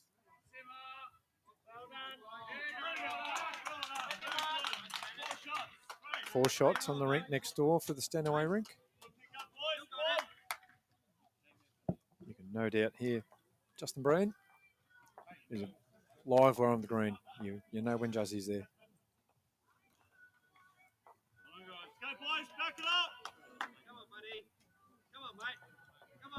Getting very vocal. Yeah, absolutely. He knows no other way, Justin. Wears his heart in his sleeve and wears it loudly. Dave Allen finds his way back. He's had a drink and a feed and he's just standing under the heater. We can move it around for you, Dave, and put it over your head.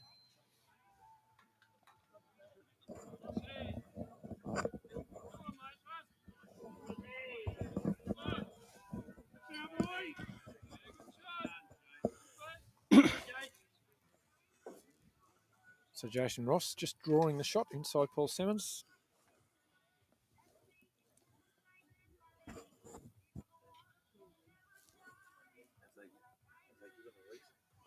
Pulling the way down. Running very close to getting it clean. Oh, just found the gap. It's a bit of a running shot for a lead. He probably didn't need quite that much, but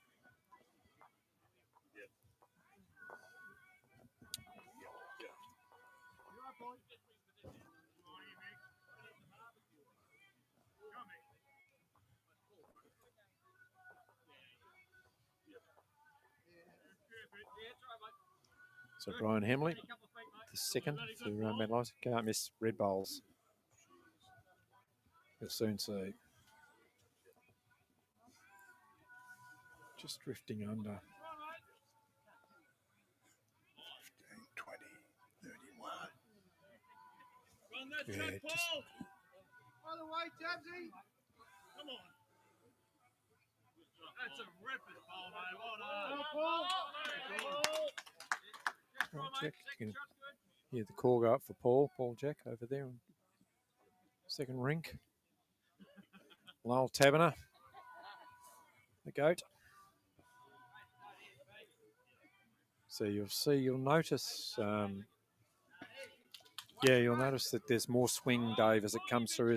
As the green cools down, they'll need to start taking more grass. Yeah, just taking big sweeps, isn't it? Just taking big sweeps. If you're not throwing them out there, you're going to cut the head.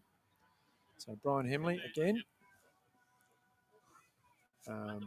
Brian's first actually cut the head, which is unusual for Brian. And no, Paul Simmons' ball's going out of the head right now.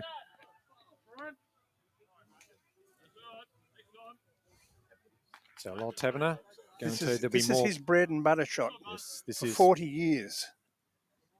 There'll be more grass on this. Yeah, mate. Yeah. Up here. Just one down, mate. So you join up. You sit on that. Just draw up to it. Another one in there. No, they haven't picked up the change yet. No. No.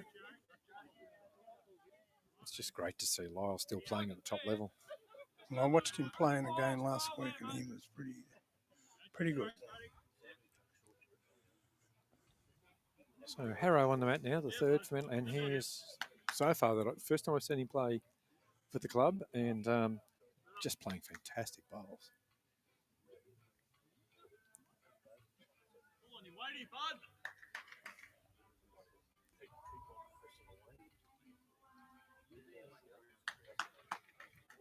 Yeah, mate. You have to change there, mate. I think So, you got to make sure you reach oh, it, mate. just again that would have been quite narrow.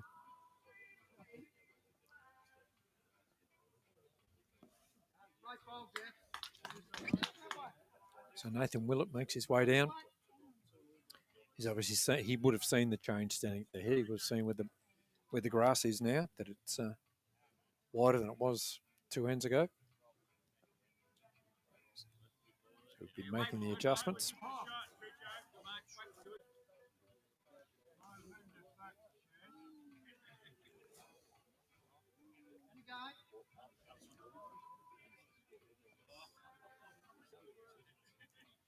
So Nathan on the way down now.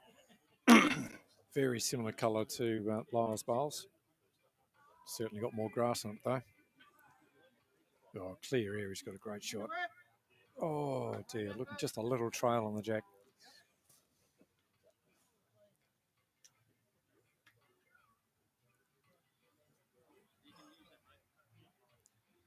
Mike Pearce studies the head, looks where the risk is.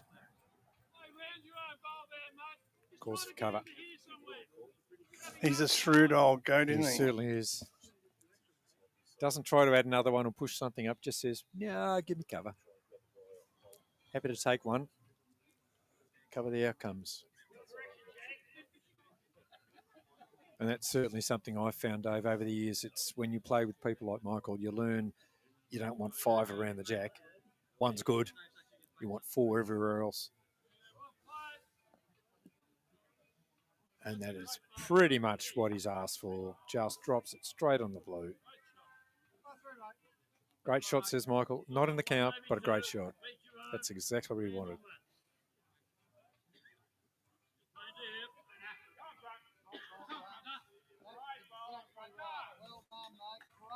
So Nathan again looking just to get around that front bowl, pick up the jack, run it back for 2. It's heavy again. Just, yeah, same bowl he calls. Good on you.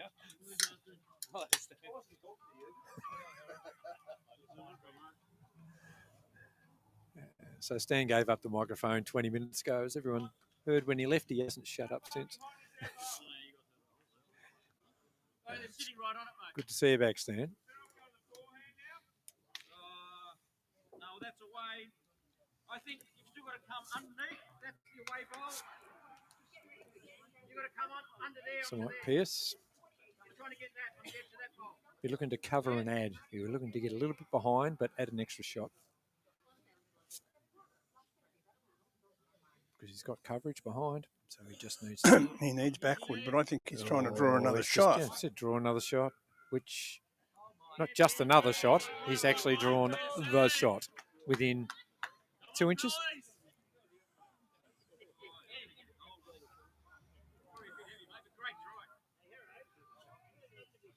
And well, we're actually chatting about Mike Pearce. Mike Pearce, a couple of years ago now, it's only 2 seasons he picked up the bowler's arm because his back was well and truly out.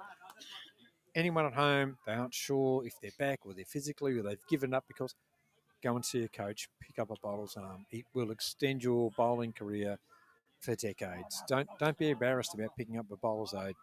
It can make a huge difference. Gee, what a shot. Dave Adams just plucks the 2 of them out. It's still 2 down, but... Be Paul Simmons possibly got...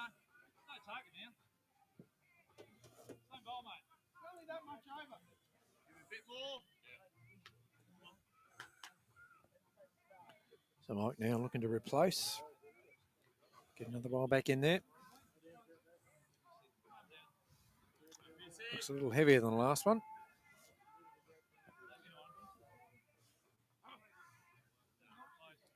Only just. Only just.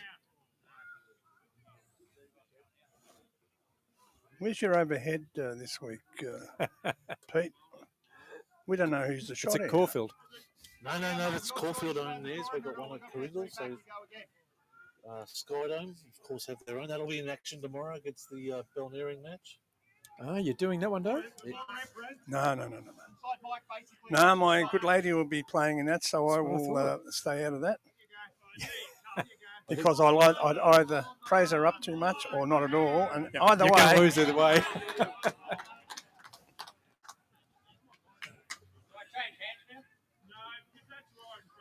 So Doc Adams, after that wonderful running shot with the yard on, just dropping under. So just some score updates. It's 6-8 on the middle. Yeah, so working from the far rink, we got the Verhagen Crowder is 15-4. The Stanaway Orem is 6-8. And the Pierce Adams is 11-5. And Pierce picking up another one.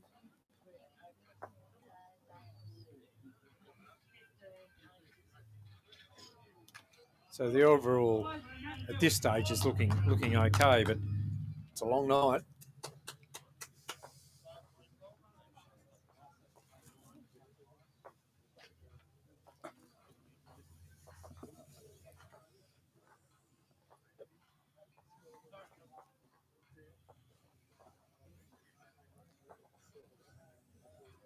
So Phil Crowder on the mat, holding 2. Possibly even 3. Callum, a couple of issues. It's not a practice match, and you've got that demon insignia on your logo. So just we're in a bit of trouble there. No, it's a first round pennant. That's what the sign says. Yes, this is not a practice drill. Jason Ross just drawing up Jack High, 12 inches to the left. he's got to be careful here, Wayne, or Peter Susovich will declare him boring. He did that to Andrew Burton a couple of weeks ago. He was smothering the jack, and he said, "This guy's boring." Boring. Andy Burton. It's good to see him back to South Australia, isn't it? It is. Yeah, He's terrific he's fella. a real asset around here. Yeah, His last 3 months of bowls have been unbelievable. Yeah, he's in a lovely purple patch. He wasn't before he left. Then he played Premier League in Adelaide, and he's come back, and he's still in a purple patch. So Jason Ross, just to get boring, Pete. There you go. Oh, speaking of Pete, how is your bowls career going? You took it up a couple of years ago. I've invested in a set of bowls. Yeah, I have. So $20 at the op shop now. no, and I've got some. I've bought some bowl shoes. So I've got some bowls insigniaed clothing. So we'll go out and give that a shot. What a great bowl by Paul Simmons. Oh, just fell out, but what a great bowl.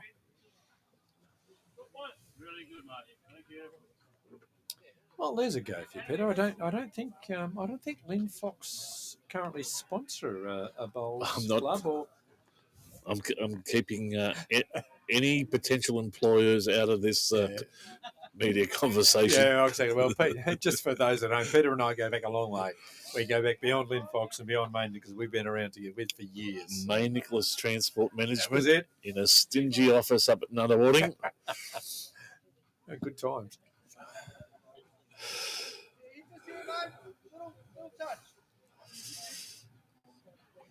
Yes, when we met some stunning personalities up there. Lots of German people, lots of English people.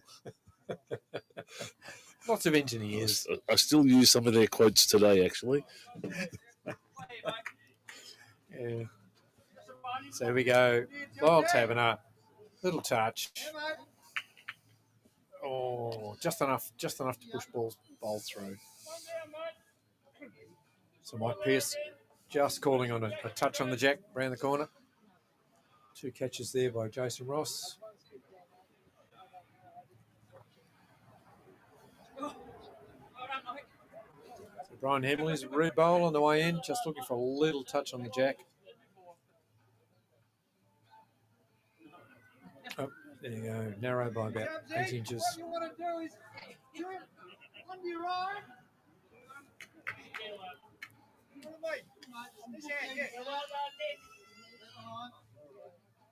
So even though holding shot, Doc Adams looking for a conversion to try and get one of their bowls through to the back. So asking for a backhand with the half a yard on.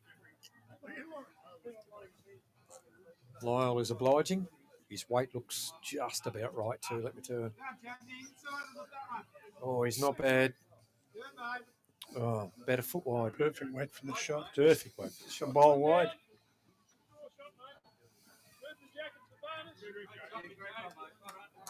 So again, Arrow will be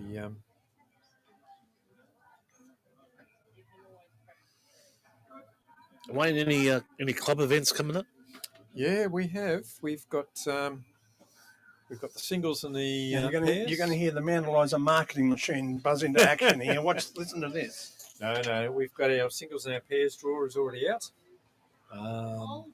And I've been lucky enough to be picked up in the pairs by Justin Bragg.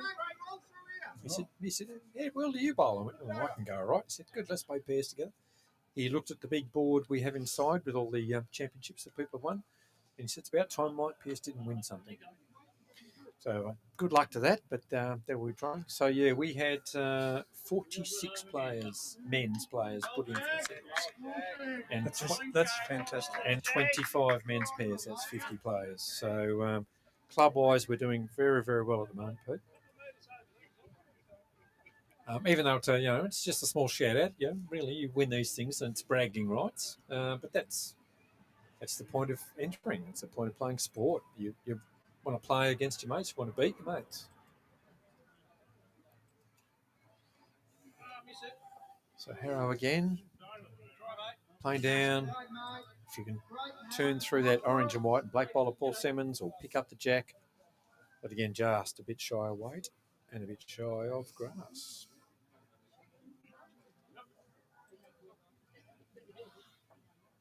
But you can see now, looking down the line, they seem to have all almost adjusted to the changing grass. They're a lot closer in the line, but they're all still crossing. Nathan Willett. All right, so KARINGAL holding 1.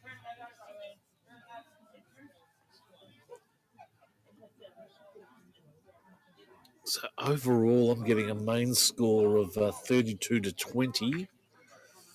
Yeah, the home team, the medalist team, 32, 20. So we're missing a score somewhere along the line. Yeah, that middle rink seems to be... Oh, the middle rink's 8-all, actually, so we might be about right, Peter. So Stanaway rink earlier down 8-5-8. I'm missing 5 shots somewhere. Yeah, it'll probably be in the middle rink. I'll go. Buzz coming up now, marking his card.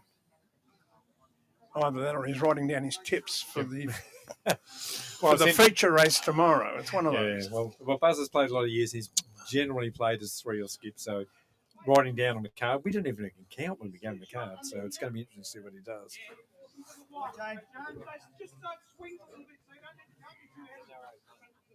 And Shane McComb is the other second, who's the first year as a second too. So we've got a couple of apprentices out there keeping score. Doc Adams playing up and through. This has been his game plan all night. And he's got it. And it's gone it bad fell on him. back. It's probably gone to Mount Eliza. They're having a very close look. Calls his second because well, I've got no idea. Well, Brian Hemley's as blind as a bat. Yep, Brian's calling 1. Oh, Brian doesn't wear glasses. He's all right. No, what's his problem? He stood on the right side and didn't cast a shadow over the bowl. Yeah, well, Brian can't cast a shadow over much, let me tell you. So Mike Pearce, if he's coming up to have a look, because if he's holding, you probably won't. Oh, you have to bowl because Doc has got a bowl to come afterwards. But any touch on that Lyle Tapper bowl, well, I might be wrong actually. It's a Nathan Willett bowl. They're very similar.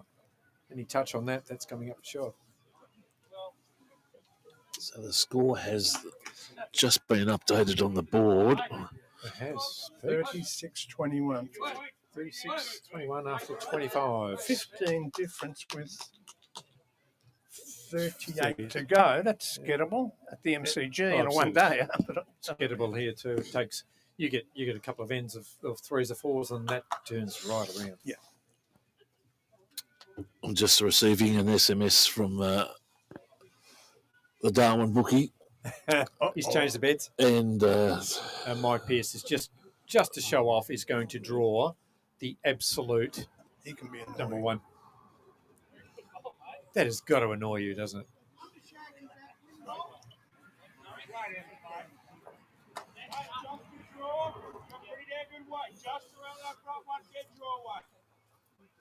You think Mike Pearce was showing off when he played that short? And Mike Pearce was doing Mike Pearce. Short shit. Needs another 4 inches, Michael. But his second bowl, I guarantee you, just got in the back of his first bowl. I could watch him play all day too. He's really good to watch. Yeah. I've played under him a number of years. I played 3 and second to him, and you could not play for a nicer fellow. He never gets upset. He's always enthusiastic. He'd have a terrific win-loss ratio, wouldn't he? Oh, yeah. I'd hate to even start thinking where it is, to be honest.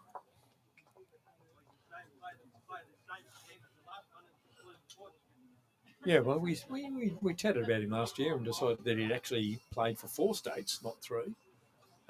He'd won champion of champs and singles champs in all those 4 states. He's just been an amazing player over the years.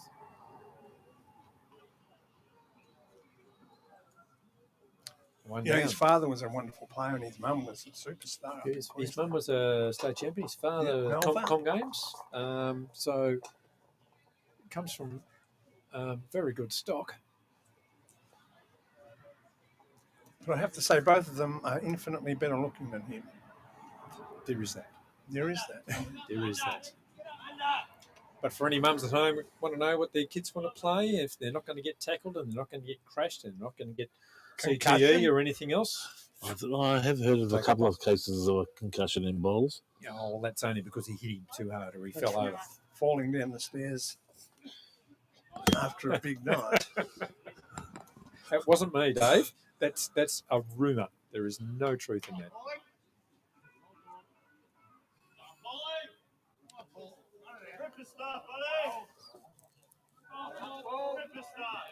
So we're going to update to 10. So 14-5 here. 14-5, 8-10, 15-8. Just report on the big board, Pete. Should be right. Now we've got the viewers at home. They're pretty interested. Oh, we can give you a job as a second. You'll be fine. And Paul Simmons draws the absolute. What a great ball.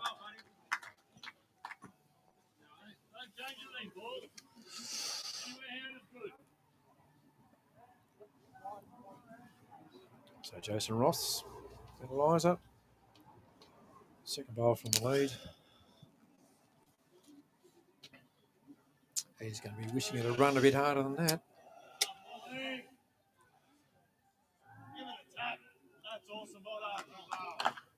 Now, Wayne, we've got some couple of trick questions arising from the posts. Is it only Division 1 that's kicking off for MPBR this weekend? Yes, it is. Division 1 gets 2 games this weekend. Yep.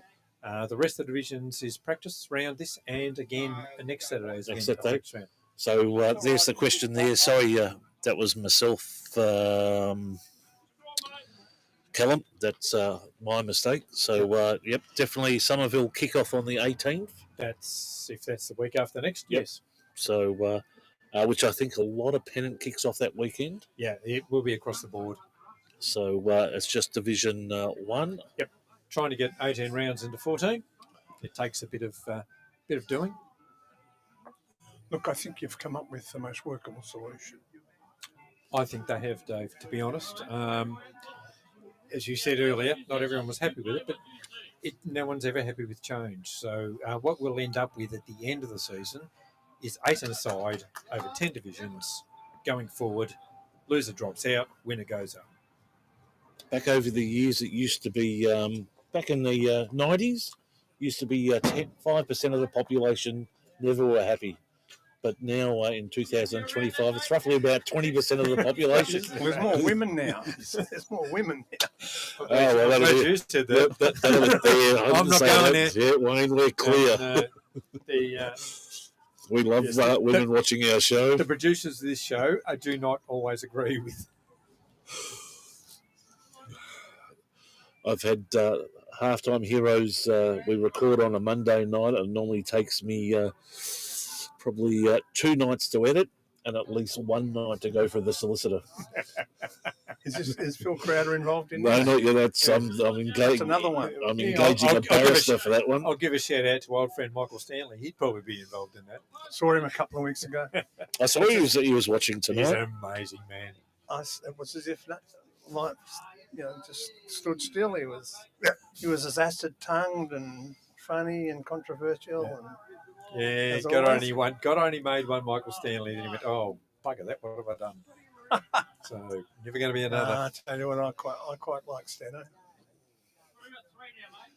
We worked together for a while. Braden Krause there watching, asking how we're all going. We're going pretty good. Taro just trying to draw. Second shot, it's a good start.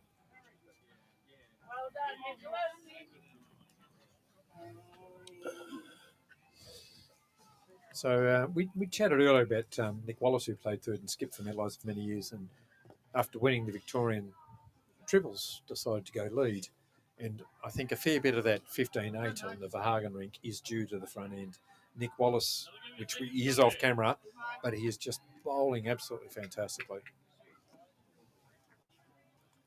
And lead is great because it stops him having a comment on the rest of it. Love you, Nick. Nick, of course, the winner of the 2023 award for Halftime Heroes, for the most, the person that stood in front of the camera the most during the 2023 season. That is the same, the one and only and the same. And as you said, I'm playing bowls. I don't care where the bloody camera is. It's and hence why we've bought a cattle prod.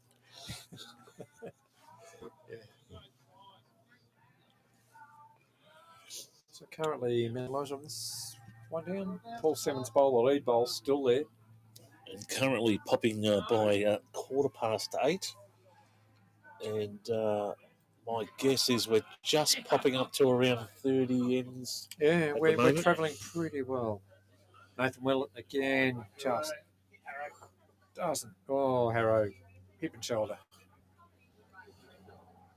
So what this offers, I think you can see that. See the reaction on the screen there. Yeah.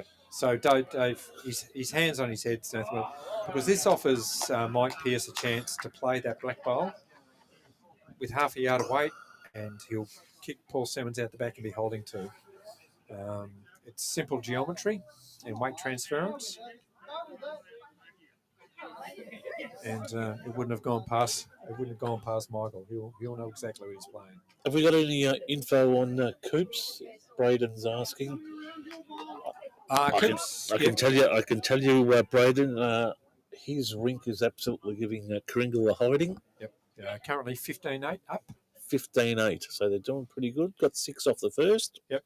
And shout out to Coops too in the last year's grand final, which Dave and I were there. There's my wife. There she is, the lovely Sue. Why is she over there, Dave?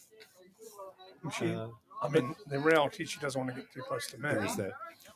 But for those that watched the grand final last year, it was Cooper Krause played 2 bowls in the second last end where he drove the Karingal bowl out and then drew the shot off the line, which brought Franklin home. It was an absolutely sensational display from a young man. Because the Karingal boys were had a full head of steam, didn't they? Absolutely, they did. They were just about ready to go off and have a beer. And these 2 bowls from Coop came from the clouds. Yep, it was just a fantastic. I mean, he hasn't had a game. Apart from those 2 bowls, he hasn't had a game to really be proud of. Oh, he did not He struggle. will be remembered for those 2. Oh, they were just 2 fabulous bowls. But the boy can bowl. Yes. Do you think he needed a change of scenery? Oh, look, we did chat about it, and there's no hard feelings with Frank Zabral. He would have been happy. It would have been a big decision for him. It would have been, but he felt that he'd been, part of that 4 out of 5 and all of that. And he just felt like, maybe he's got something to offer a club that's not quite there yet. So he said, well, can I come play for you guys? Of course you can.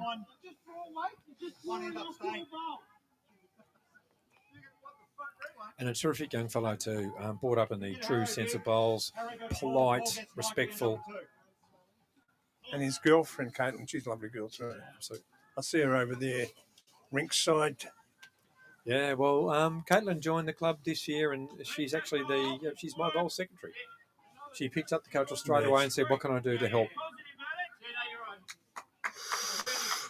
Oh, run by Doc. So I'd be thinking. How many have we got here? Just the 1. And even that's a measure. Although I couldn't think that Nathan would be calling Doc with weight if you thought they were up.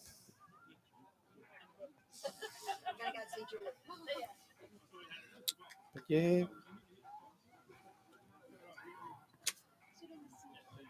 She talks to me, Dave.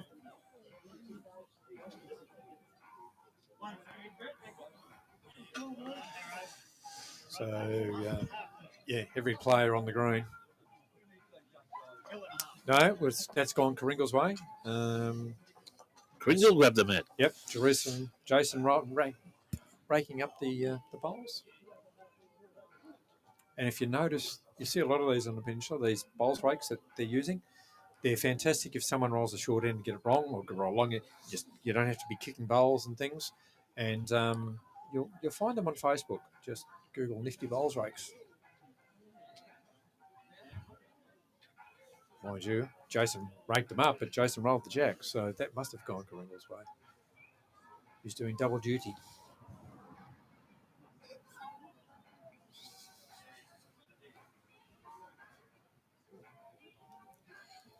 So last bowl on the second week by Stanaway, which means there. No. Call goes up.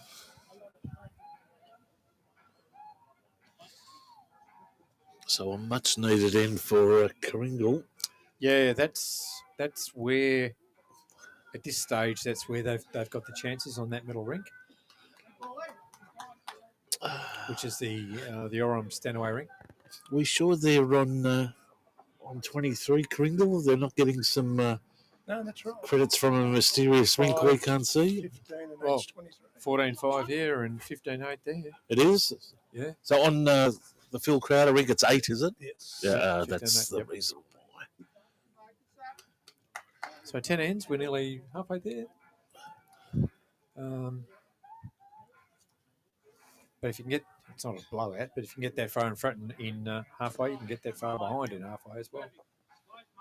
Okay. Jason Ross just trying to drop a fraction of weight. And I tell you what, he hasn't played this too badly at all. Yeah, you've been asked to drop 2 feet of weight, and you drop 2 feet of weight. And call out to Jacko Ross up there in northern New South Wales. Will be sitting at home watching his son play. Fantastic family.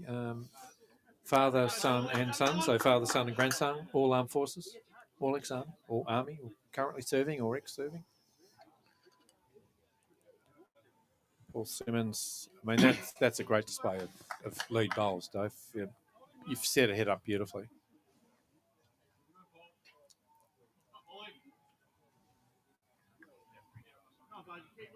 back and you're on. Hurry. Good, mate. That's good. So Brian Hemley. Umpire. Here we go. It's the first umpire call for the night. Is there an umpire here? I think he's inside looking at the rules for hats at the moment. I'll be looking at the prices of the bar stock. What do you need, Phil? Yeah, but I'm all that down, you like.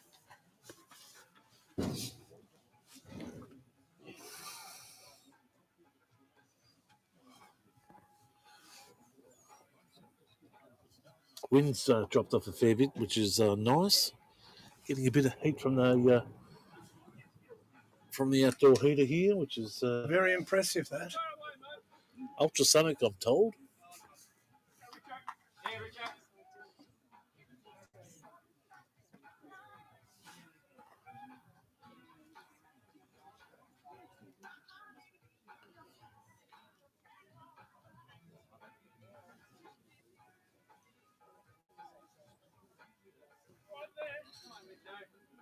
Just gliding by.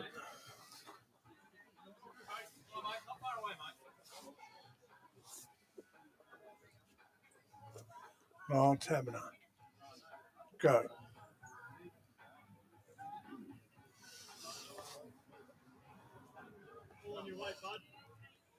Is that a bit heavy, Pete? Just might get in. Oh, finds the gap.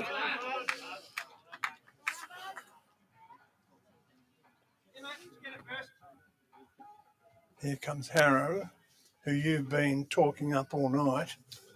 Now, Well, he has to be in the same league as Nick Wallace, wouldn't he? Similar, they're both, they're thirds, aren't they? Nick Wallace is leading. He's leading, that's right, yep, on Rink 10 at the moment.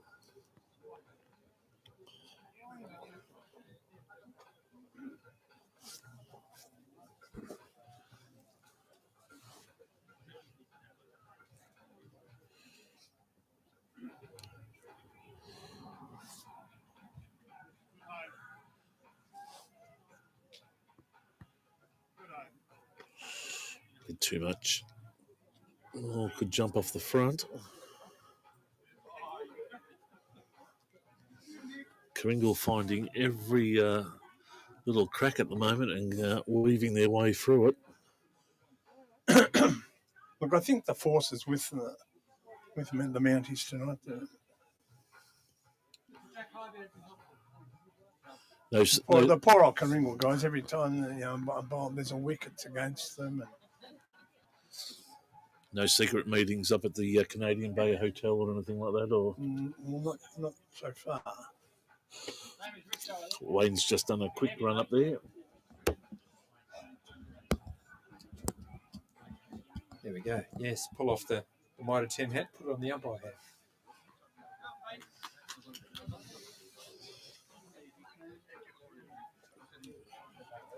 Now, Wayne, there are a couple of great Mount Eliza names not playing in this side tonight. I speak of you and I speak of the great Laurie Harrington. Oh, Harrington, the man with 27 ways to deliver a bowl. That's true. Can they force their way back in? Yes. Absolutely. There is, and it doesn't matter any of the players that are playing in the Division 1. They get a couple of bad weeks and there's 6 of us knocking on the door to take their spot. So it does augur well for our second side. So when do you play Frankston?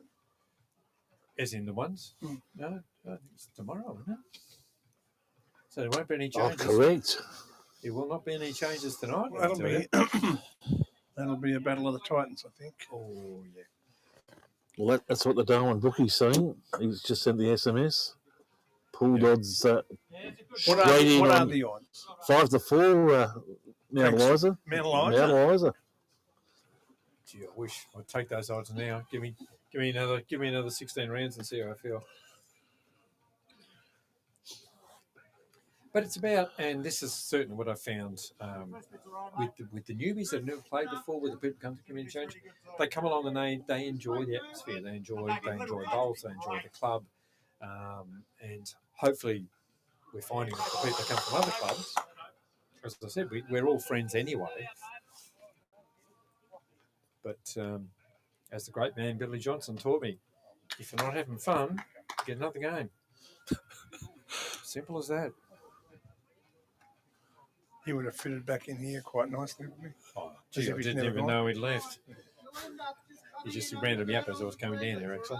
Same ball 2, very small touch on Jack 3. But you've known Bill for decades. 30 years. Oh, sorry about that. But yeah, terrific bloke. A terrific bloke on the green. For those that know William, love him or hate him, he is just such a presence on the green. Always fun. Again, Doc Adams drawing shot. Thank you very much. Pleasure for 2. Yeah, that one is behind that. Sorry. One goes up. Call of 1. So Dave Adams, the Karingal skip, playing a very, very good game. He's weighted shots, his conversions, and drawing under a lot of pressure from the Mad Eliza side, but standing up time and time again. I think of those, I think it's 6 shots that have gone up for Karingal. I think 4 of those 6 have been Dave's bowls. Just a little chat here in the middle, just pepping up the team. Yeah, change. They've got the mat, so are they going to change the length? Are they going to bring the mat up? It's a whole lot of things that are happening. Because Mad Eliza's been playing the similar sort of length all the time, so it's looking like it's going to be T to T by the look of this. So they'll be playing extra long, which if you're looking for shots is quite difficult, David. As you know, it's easy to get a 1 or a 2 on a long end, but you're not going to get a 5 or a 6. Yeah, a little bit longer, probably about 4 metres, 4 to 5 metres longer than they have been playing. So this will test Jason Ross, the Mad Eliza lead. He hasn't had to roll that far yet. Whereas Paul Simmons, having rolled the jack, will have the feel for the weight. They're having a good battle, Esther. Yeah, they are. And Paul just loves it. He's just such a huge fan of the game.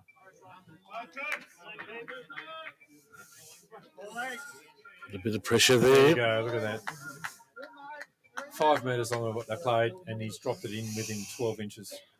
Just a great start from Paul.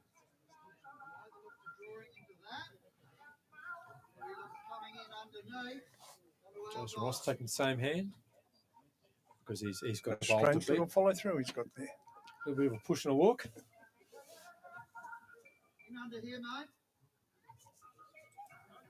Weight's good. Just across the head a little.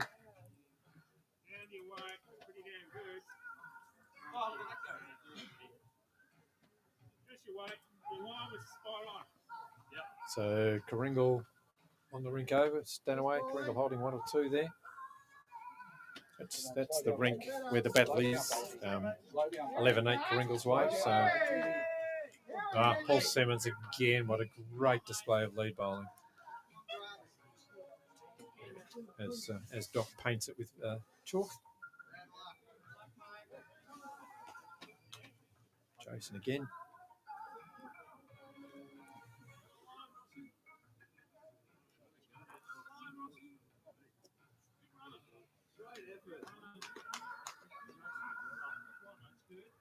Jason just pulling up. So for the Mad Eliza side, it'll have to be Brian Henley here that need to make the conversion.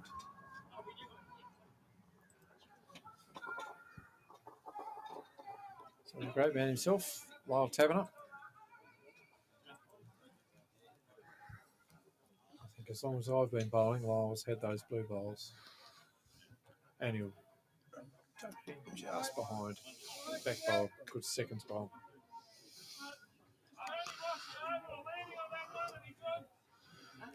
So Mike Pearce calling on a push through shot. Looking for about half a yard of weight.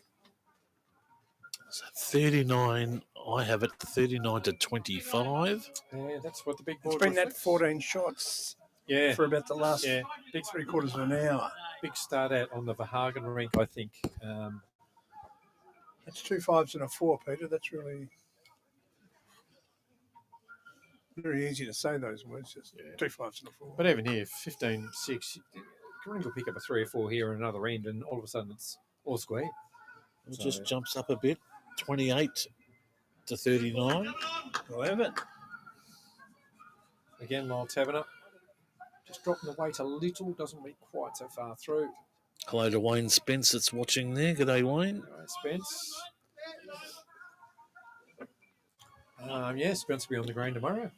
I think he'll be playing in the... I haven't seen the teams, but Spanner is probably playing in the Frankston top side. Tell you someone who I've only seen around very briefly over the last few months is Coggo. Coggo's been away. He went away. Yeah, he's taken. He's gone and spent some of his money, and he's taken his lovely wife. Well, he's Fran got plenty on a to trip. spend. I know that. Well, he doesn't spend anything else. So hope you're listening to this, Coggo. But yeah, we've certainly missed him at the MPBR meetings and things around the place. He's an absolute character. Of course, he'll be looking after his Pines Football Club. Go to Pines. There's a lot of us here, Pete. I sat around the Mount Eliza, and people call us silver spoons and things. We could just about run a Pines Pennant team out of here. There's a few of us here. I was really surprised how many there are. They'd wreck the joint, wouldn't they? Yeah. I'm not saying anything. Yeah, And Coco would be part of that too. Him and his brother, they'd both be on it. Yeah. So Coggo's one of the great organisers I've ever met. Absolutely. You know, if you just say, decide you want to have a car trial. Yeah. Here's your entry. Here you go. You have the mind you, Billy's like that. Someone once said about Billy Johnson, if they decide they were going to have a public hanging, 10 minutes later he'd be outside building the gallows. You know, he's just that sort of bloke. Yeah, get involved.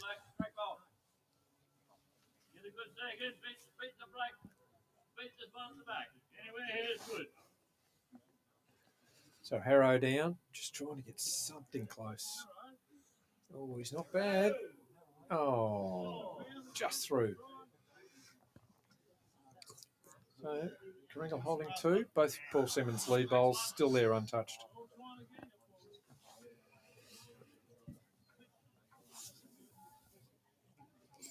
Nathan Willett looking to add. They've got enough behind. They're always very, very close here, Dave. And he has. Let's just add a third. Great ball. Correction, mate.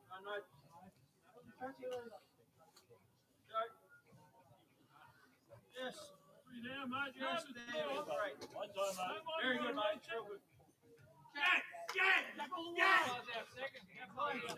Trooper Krause get in there. Actual crowd. I sense a change in the pendulum, just swing back the other way.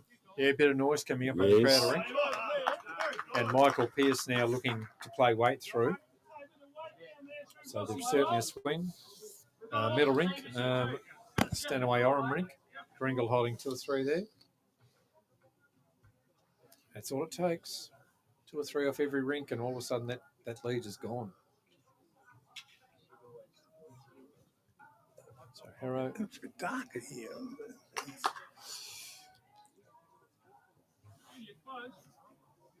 Harrow looking for the inside out. Under the Ross bowl. Oh, just got the edge, turning away. But that, of course, opens that up for Mike Pearce.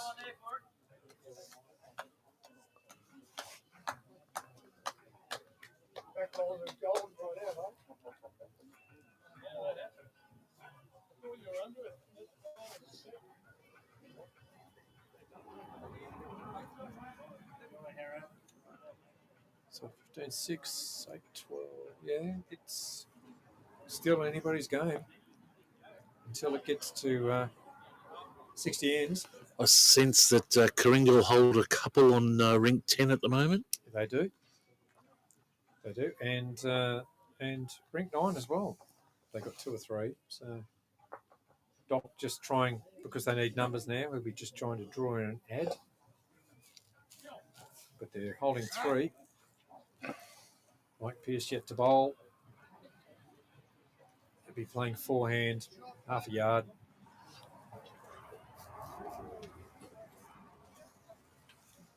Are we in a flight path or an airline or something here? Oh, all the who's behind us. It's a bad miss by Michael. So Karingal holding 3. That's It's got that look about it. That's my call from here, yeah. Doc be looking to add. They've got enough behind. That was Doc's call on the changeover. Back bowls are gold. They've got enough. Let's just draw another. Let's make a 4. And that's just a fabulous bowl. Doc Adams. That dig. Fantastic. Not much of a target. No. Even the great Pearce will have to work hard on this. Kept it narrow. Didn't fatten it.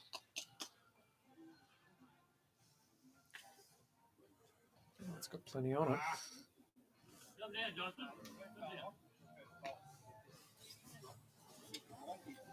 Bit of interest from the head. He's got second shot. Yeah, he's got second shot. 4 down to 1 down. wow. Geez, you're looking at 4, and the last ball comes along and knocks 3 of them out. You can't ask more from him, Skip. If you can't get shot, get second.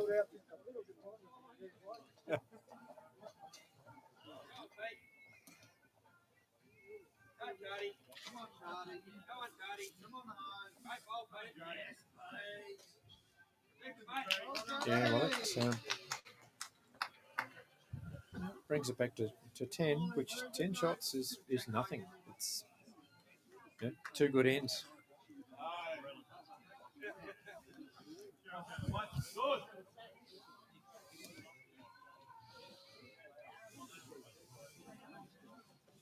Peter, what's the Darwin bookie saying about this match? Definitely Mount Eliza, but second half, heavy money for Karingal. Tell you what, he's got his finger on the pulse, this bloke. That's a Darwin bookie. He just keeps on. Where can I put my 20? Yeah. Have you had the odd collect from him? Never in my life. But he does pay commission for the other. So Jason Ross just following down Paul Simmons' bowl. Those two are putting on a clinic here today. Yeah, just falling a bit short there, Rossi. So Some sensing.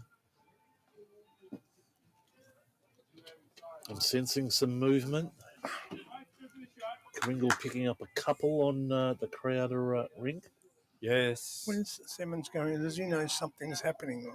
Well, It's from a very wide back ball. I wouldn't be disappointed with that. You've got another 6 you can put in there. Jason Ross again, just trying to add a yard. Is that flying?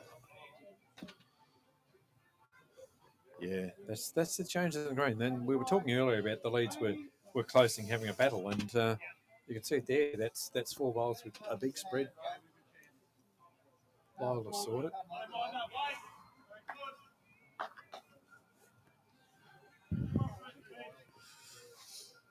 Of course, we're going to YouTube tonight. YouTube? And just anyone listening on YouTube, please subscribe.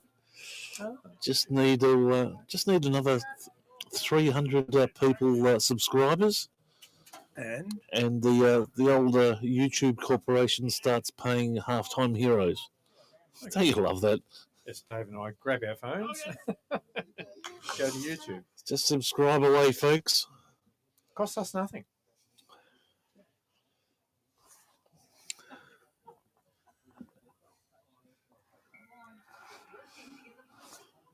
Well, it'd be fantastic. I'm sure your wife would love you to make $1 out of this, Peter. She thinks I'm putting the rubbish out tonight. You must have a lot of rubbish. No, only two. that's as good as I've ever heard. only 2 bins. Oh, just putting the rubbish out, love. I'll be back in a minute. I know that's not true. You rang me coming up Oliver's Hill saying, I'm on the way. Goodness me, open the gate. Of course, traffic heavy will be extremely heavy over the weekend with Peninsula Link cut to a trickle. I need to mention that too for anyone coming down to the Peninsula. Not only is Peninsula Link southbound closed, they've closed Coolart Road as well, which is the only... Well, for anyone So coming two this or way three down south- to 2 or 3 Balnarring, southbound are shut. You can only get down Murdoch Highway and then cut across. Yes, I don't know who does their planning, but I think he wears a clown face. It's and just our streaming software has also unticked the profanity button and unticked the a couple of other buttons, folks. So we're okay. It's the internet. You're allowed to say whatever you want. Well, I actually work on the Peninsula as a delivery driver, so I know all the back roads. I know what's going on. how would you get to Balnarring? Balnarring, I would come down. No, sorry, Sunday. Yep, I would come down Frankston Flinders Road. Frankston Hastings Road. I'd come through Hastings. Oh, yeah. And come in through that way through Hastings. I'd stay away from Coolart. I'd stay away from Peninsula Link.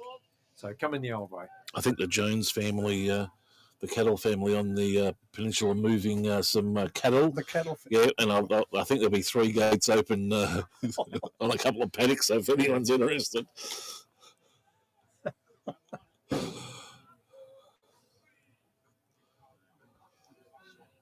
So be a measure.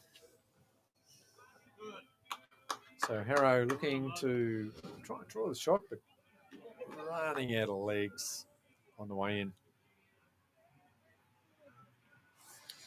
Dave Adams calling for Nathan if he can just get the edge on Paul Simmons' bowl, he'll roll it up and take the measure out.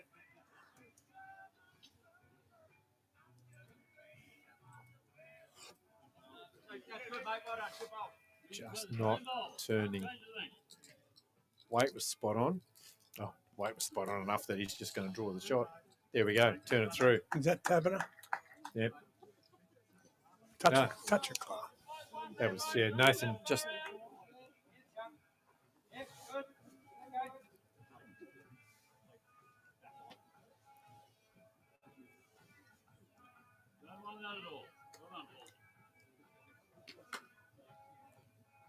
So here on the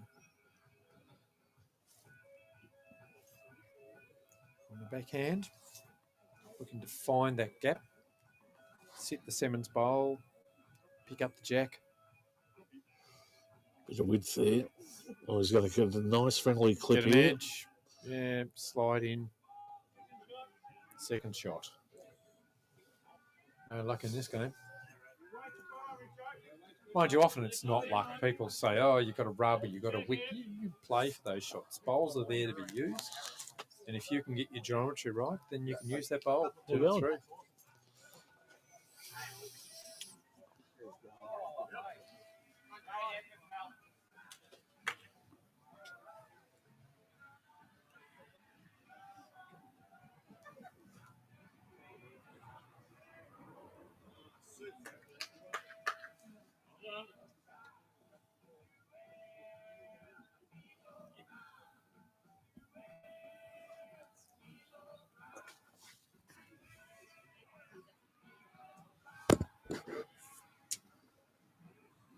So Dave Adams again, Doc, just playing up, reach in, beat that back bowl that Harrow put in, make it 2. It's very close. Yeah, it wasn't far through.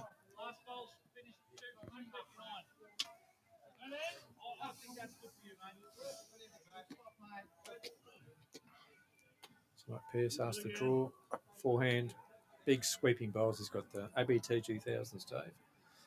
Wow. Probably older than me and you. Well, me. Oh, he hasn't done this, has he? Oh, he's pushed it on. Yeah, He gave it a try. That's what he did. Look, mate, I'd stick with it. Mike's that far out, if you hit him, you're too tight. That weight's perfect for a try. So Nathan just calling Dave to play the same shot that he played last time.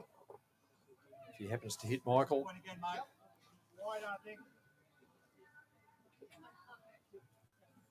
Again, Doc just trying to draw that round the outside and draw that shot. Oh, again, beautiful weight, just 4 inches. We've got 2 seconds. Punch it through. So Mike being asked by Harry to change his shot. I'm playing through my ball. Yes. Yep. Play weight through his bowl. Take the Simmons bowl with him. They can pick up 2 or 3 if it comes off.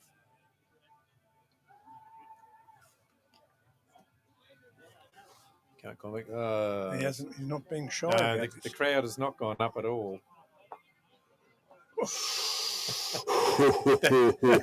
That'd be his luck too, wouldn't it? So another one to KARINGAL. Just a little. Yeah, well, that's it. The value of a good lead bowl. The Darwin bookies just going up to the tote board. Yeah, he said a big second half from KARINGAL. He's just lubricating the KARINGAL side.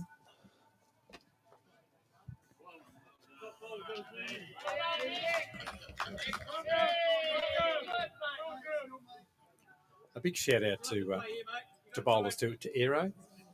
Not everyone's an Aero fan. I am, but Justin Breen ordered a specialist set of Aero's Dynamics in Footscray Doggies colours, but he didn't want Footscray Football Club on it. Just wanted the dog.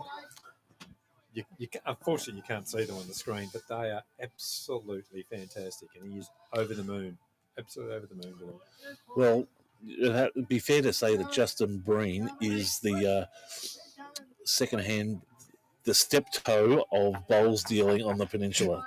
You go on Facebook on Marketplace, and there is bowls everywhere over his page. Justin Breen.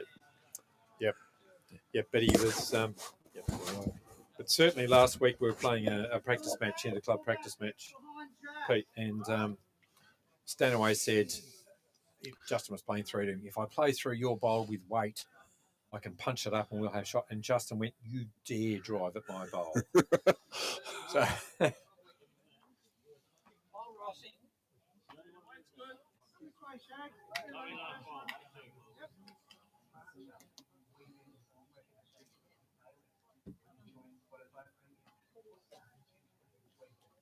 yeah, but fitting him well, Justin. Always going to be a back-end player. But where do you fit when you've got state triples and Victorian Open pairs and things? It's Paul Simmons just draws an absolute cracker again. That's 2 fabulous ends from Paul. So Jason Ross has to just stand up a little. Still seeing some in-grounds up the top there. Yeah. Come on, Jacko at home. Jacko Ross, give him a ring. As Jason just pulls the jack clean out.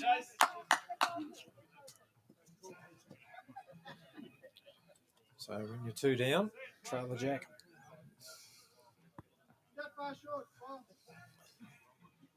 So Lyle Taverneau asked to just play around the shot bowl.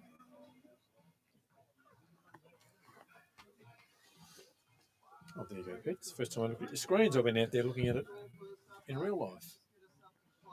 That's how it's running. Fantastic. So Lyle, not a wasted bowl there either, let me tell you. Anything around the back at this stage is going to be a good bowl.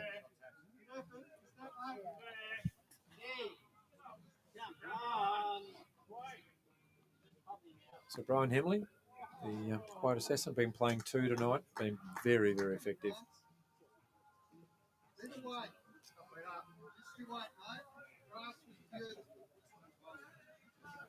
So as you can see there, we've got scores on the other 2 rinks, 16-11 and 8-13. The score here on the rink score here is 15-8. Which gives us an overall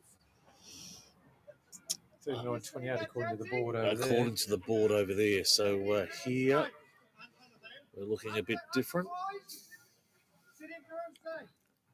So Doc Adams calling Lyle to just play a yard through and try and hit the bowl through or get to the jack, because Lyle's got the back bowl.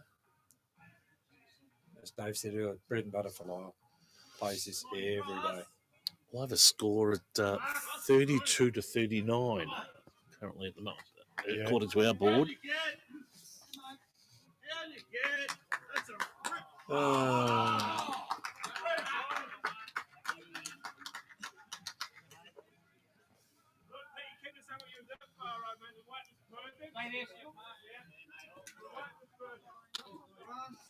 Oh, nice. Right. Just gliding in.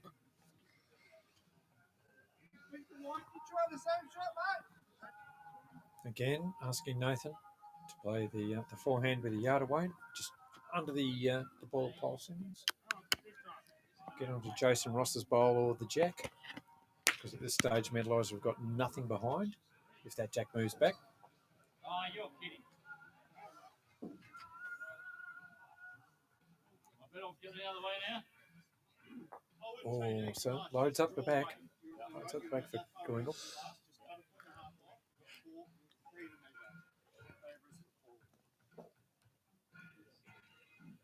Certainly, I don't know if the microphones are picking it up, Peter, but there's been more Mantalizer noise on the other two rinks than there has been Karingal. So they need to lift, make a bit of noise, get amongst it.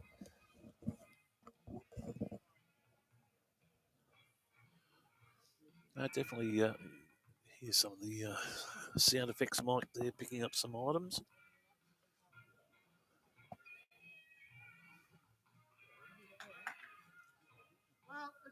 Yeah, camera works fabulous.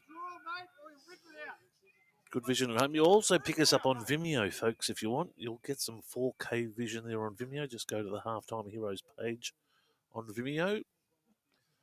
Of course, there'll be a new web page coming out very, very shortly, which will have all the recorded action so you can go back and watch. Just clips off the front bowl there. Yep. So 2 bowls out of bounds. So all that guarantees is there won't be a note scored. So Harrow again, he'll just be looking to promote the red, just get around the red because the red coming in is a Metalizer bowl. That's Brian Hemley. If you can just get a little roll on that, make 2. But the trail early on from the lead, the trail from Jason Ross is just tucked it away out the back where it's very hard to get to.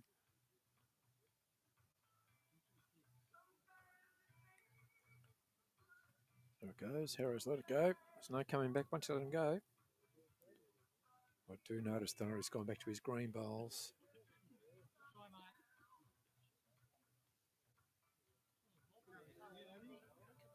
Ah, there we go. Andy and Droplu, the resting toucher himself.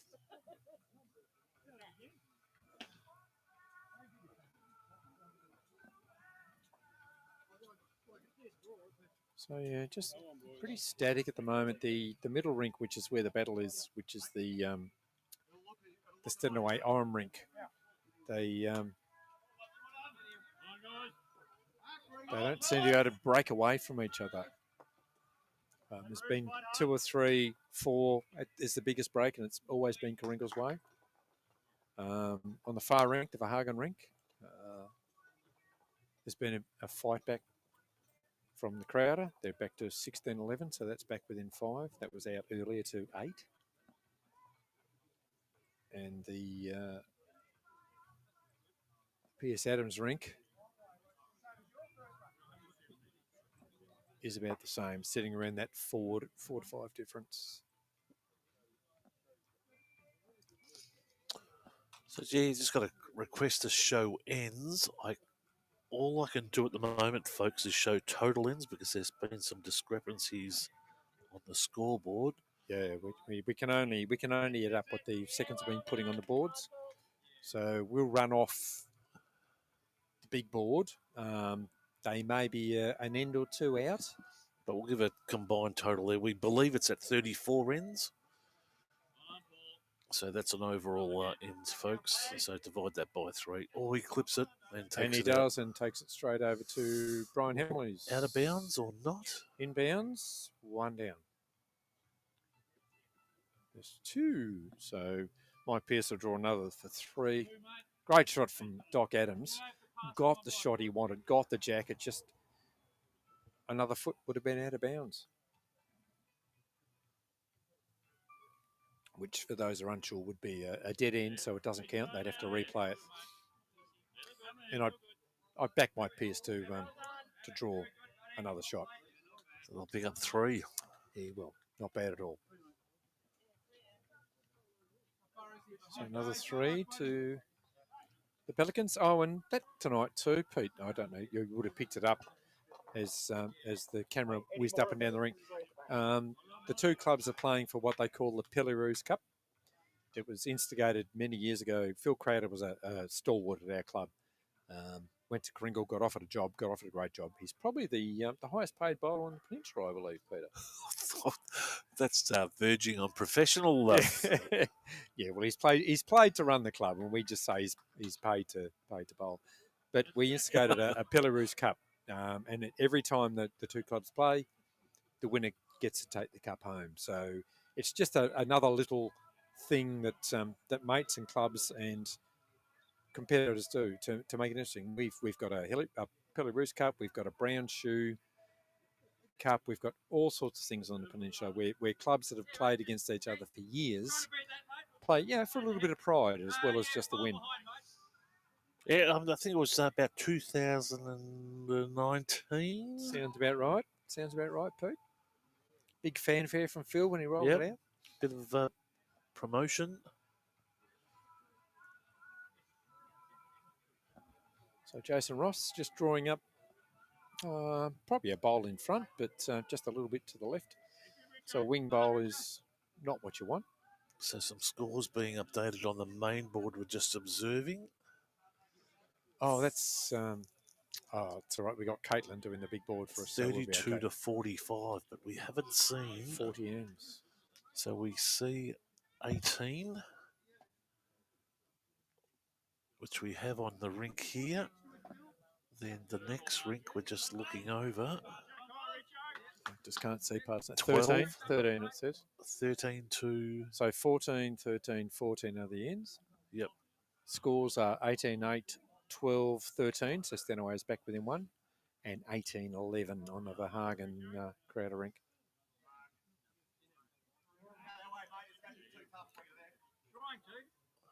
So over on the far rink, which is Shane McComb, very famous Frankston name for those, McComb Boulevard and all of that sort of stuff. Yep. Shane is from that family. Great cricketer in his day as well. Picked up bowls about 3 or 4 years ago and has not looked back. And sorry, the score there... on that rink is 18-11. 18-11. Yep. So hopefully, Penny, I know you're at home. Hopefully you're watching Shane. He's doing his thing and bowling absolutely fantastically. Been a great attribute of the club. Great clubman, a great sportsman. And here we have a score of 12-13. So, and here we have Brian Hemley drawing a resting toucher when everything else is a yard short.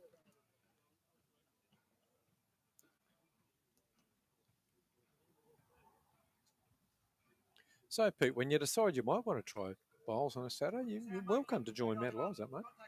Well, I said I'd try and have a crack at the novice this year. Good. I hope you do.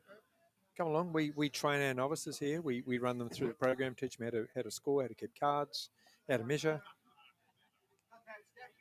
And the goat. Lyle Taverner, bowling as well as he ever has, just half an inch off.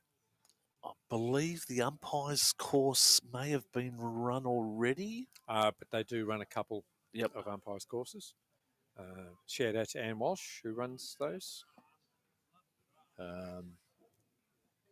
And if you're wondering at home, we were talking about volunteers earlier, Dave and I, and Brian Henry just draws an absolute pearler again.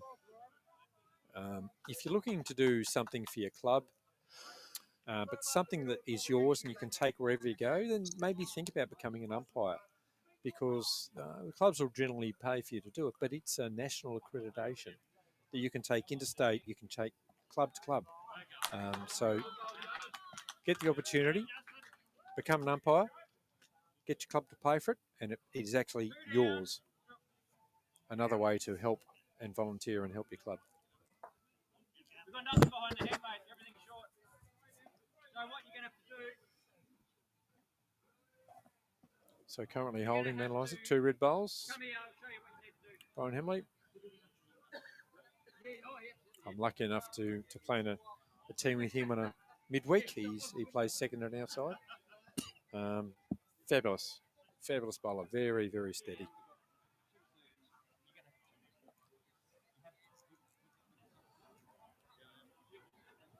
So Harrow be looking to add another. John Ross just tuning in. Jono, there you go. That's Jacko. John Ross is Jason's dad. Up there in northern New South Wales somewhere, southern New South Wales. Got Jason into bowling. Very thankful for that. He's come down. He comes down every summer, Pete. Comes and has a couple of social games and watches his son play pennant because they have a very short pennant season up there in New South Wales. Yeah, lovely fella. So Nathan Willett, 3 down, needs to convert. They've got the 2 back bowls. Maybe go for a bit of Yeah, weight. he's certainly got that stitch weight. If he gets this, he has got everything at the back. Oh, misses by a bees. They're like I said before, folks, they're finding every So little crack and just working their way through it and not touching anything. absolutely. And Mike Pearce hasn't even said anything to David Harrison. He's just looked at him and David knows exactly what he has to do. Doesn't have to be told.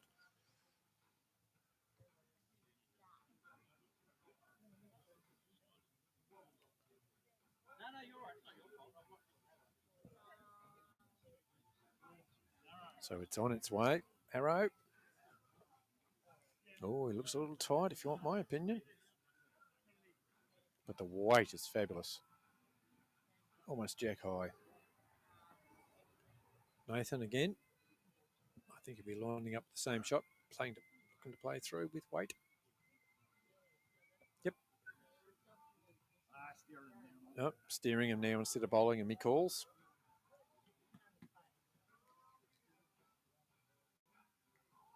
So KARINGAL got some problems at the moment. Yeah, at 40 ends and it's only 13 the difference. Wow, you've got to play 63 ends. So 12, yeah, as we said, just going around the boards, 18-8 on this rink here. Yep, 18. 12-13 on the next. And 18-11 on the next. So Crowder's having a bit of a fight back there, to be honest. He's got it back to 7.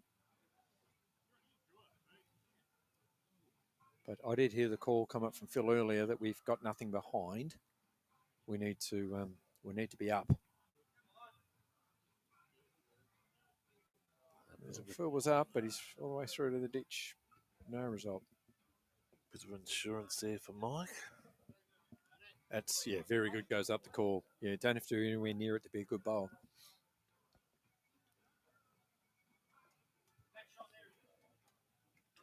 Crossing into the rink. Davahagen just has to draw to make 2. He's just drawn the absolute shot. 2 shots goes up from Cooper.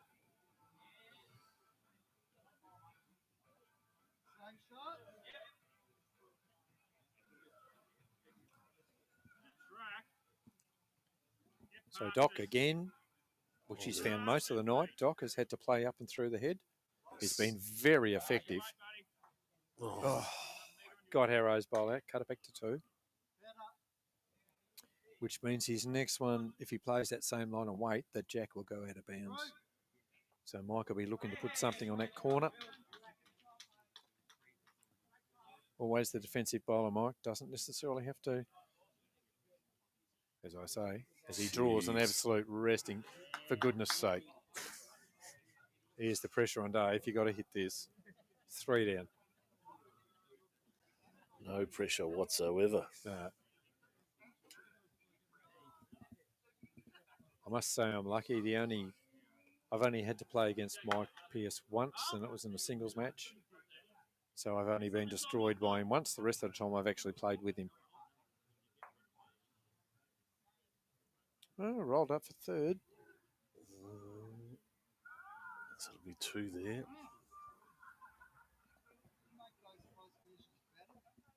You're right, Pete. The wind has dropped off. Three. 3 shots. Youch. Yeah, wind's dropped off. Going to be a great weekend, folks. Absolutely. Get out and about. Yeah, well, it's a big weekend of bowls too. If you're on the peninsula, everything is happening in Division 1. We're playing Saturday and Sunday, apart from these two teams tonight. So you'll be able to find a game somewhere. And if you get along after 12, and these games don't start till 1, the bar will be open. You'll be able to sit in bright sunlight and watch a game of bowls. Why would you not?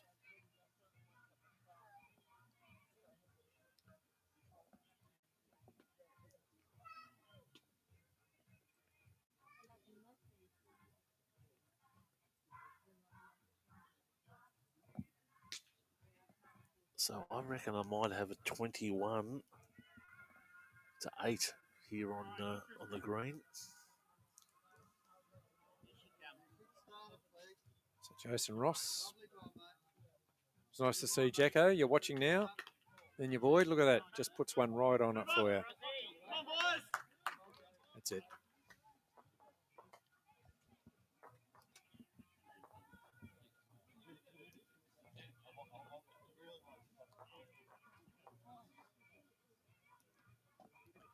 But Paul Simmons has been leading. That's been a great battle between the two leads. He's not going to run short. So, okay, the middle rink now, which has been the Orem Stanaway, is back to 1 shot.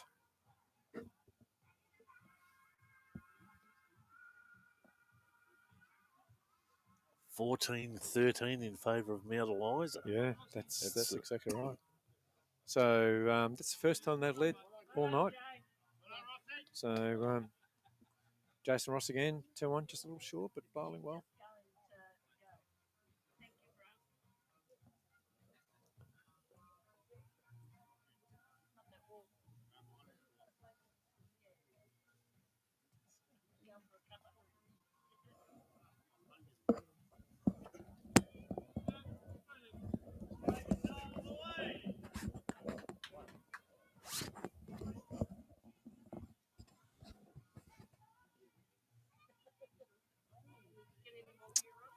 Music didn't take your style, John? Oh, sorry. Oh, How quickly you pop out to get a cup of tea and people forget your name. Sorry, Dave. I've just had a lapse. It's been a long day. It's going to be a long weekend for you because you're doing something tomorrow. We'll have Karingal. And where are you Sunday? Could be the day off. I've been ordered by the wife to have the day off. It's spring. Grass is growing. Unless I get Toes around to do some mowing, which I don't think he'll do.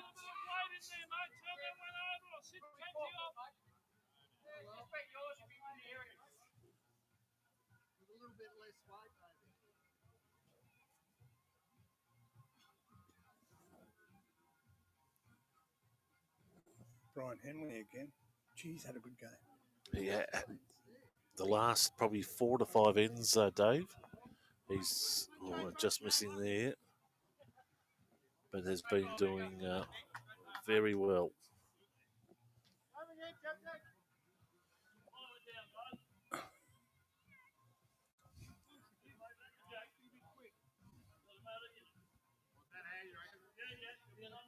Good to see still some good numbers coming through the stream. Also on YouTube and Vimeo.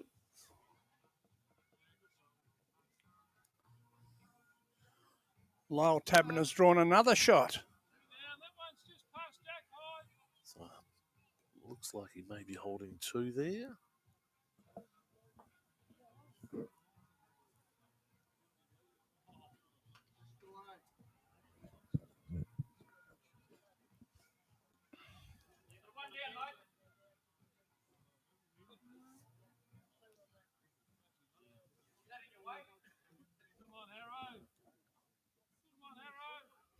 So Mount Eliza, just recapping, taking the lead on Rink 9, 14-13.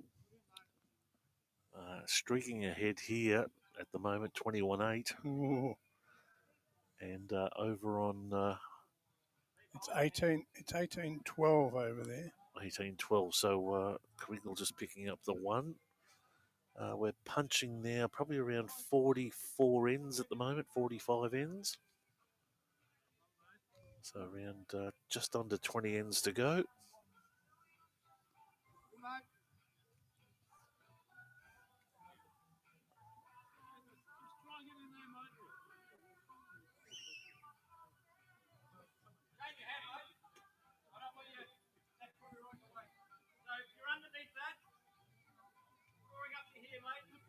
Nothing too short, because we've got nothing behind the head.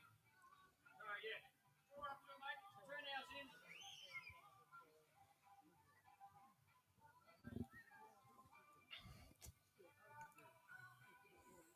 Jeez.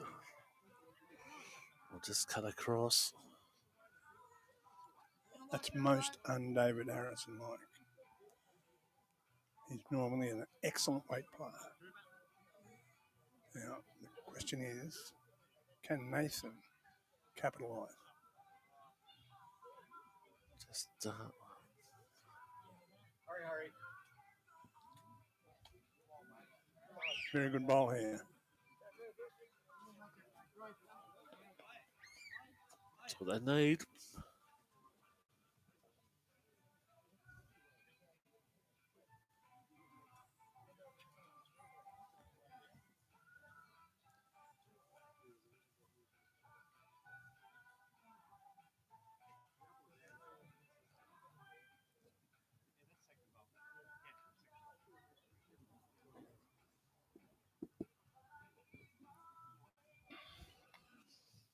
So I'm getting a score just based off the boards here at there. There's still that 10, 12, 13 cushion all the way. Yeah, it's growing at the moment. I mean, the main board is showing 45-32, but our board So I think here, Pierce is starting to choke. as he trips over his shoelaces. He's wonderful, bloke. You have a good laugh with him. So, so our score here is showing 39, 53 to 32, so a lead of just over 20.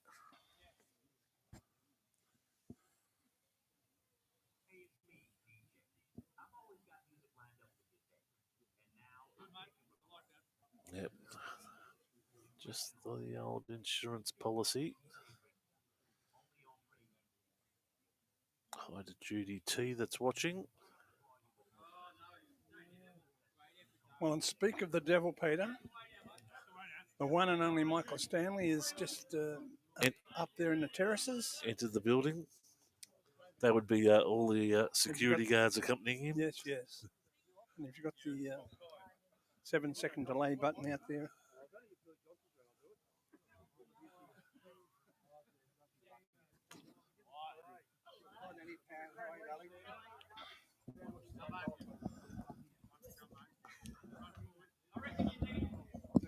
Oh, it's going short. So again, Mike Pearce has put the one at the back as far as he can. He'll be playing up and through now. Here we go. He's let it go. No coming back. Not turning fast enough for him. The crowd said only one. But as I was coming back, I actually got to sit beside that head, and on the camera it looks a lot looser than what it is. It's actually quite tight. There's not a bowl there more than 18 inches.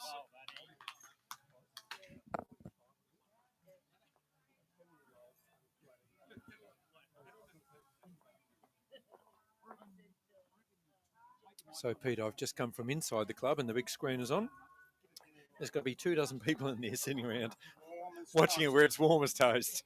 Exactly right. Why would you be out there? I'm just going to have a stab in the dark here. I reckon there's 4 of them on the red wine. Close, actually. Yes, and Samuel McNeil leading the cheer. Well, they can have their big screen. We've got our big screen. Oh, exactly right. But yes, and as I said earlier, shout out to Todd Simmons again. Hooded Life. The difference is, we're from Melbourne. We don't always play in shorts and t-shirts. We need decent hoodies. We need decent long pants.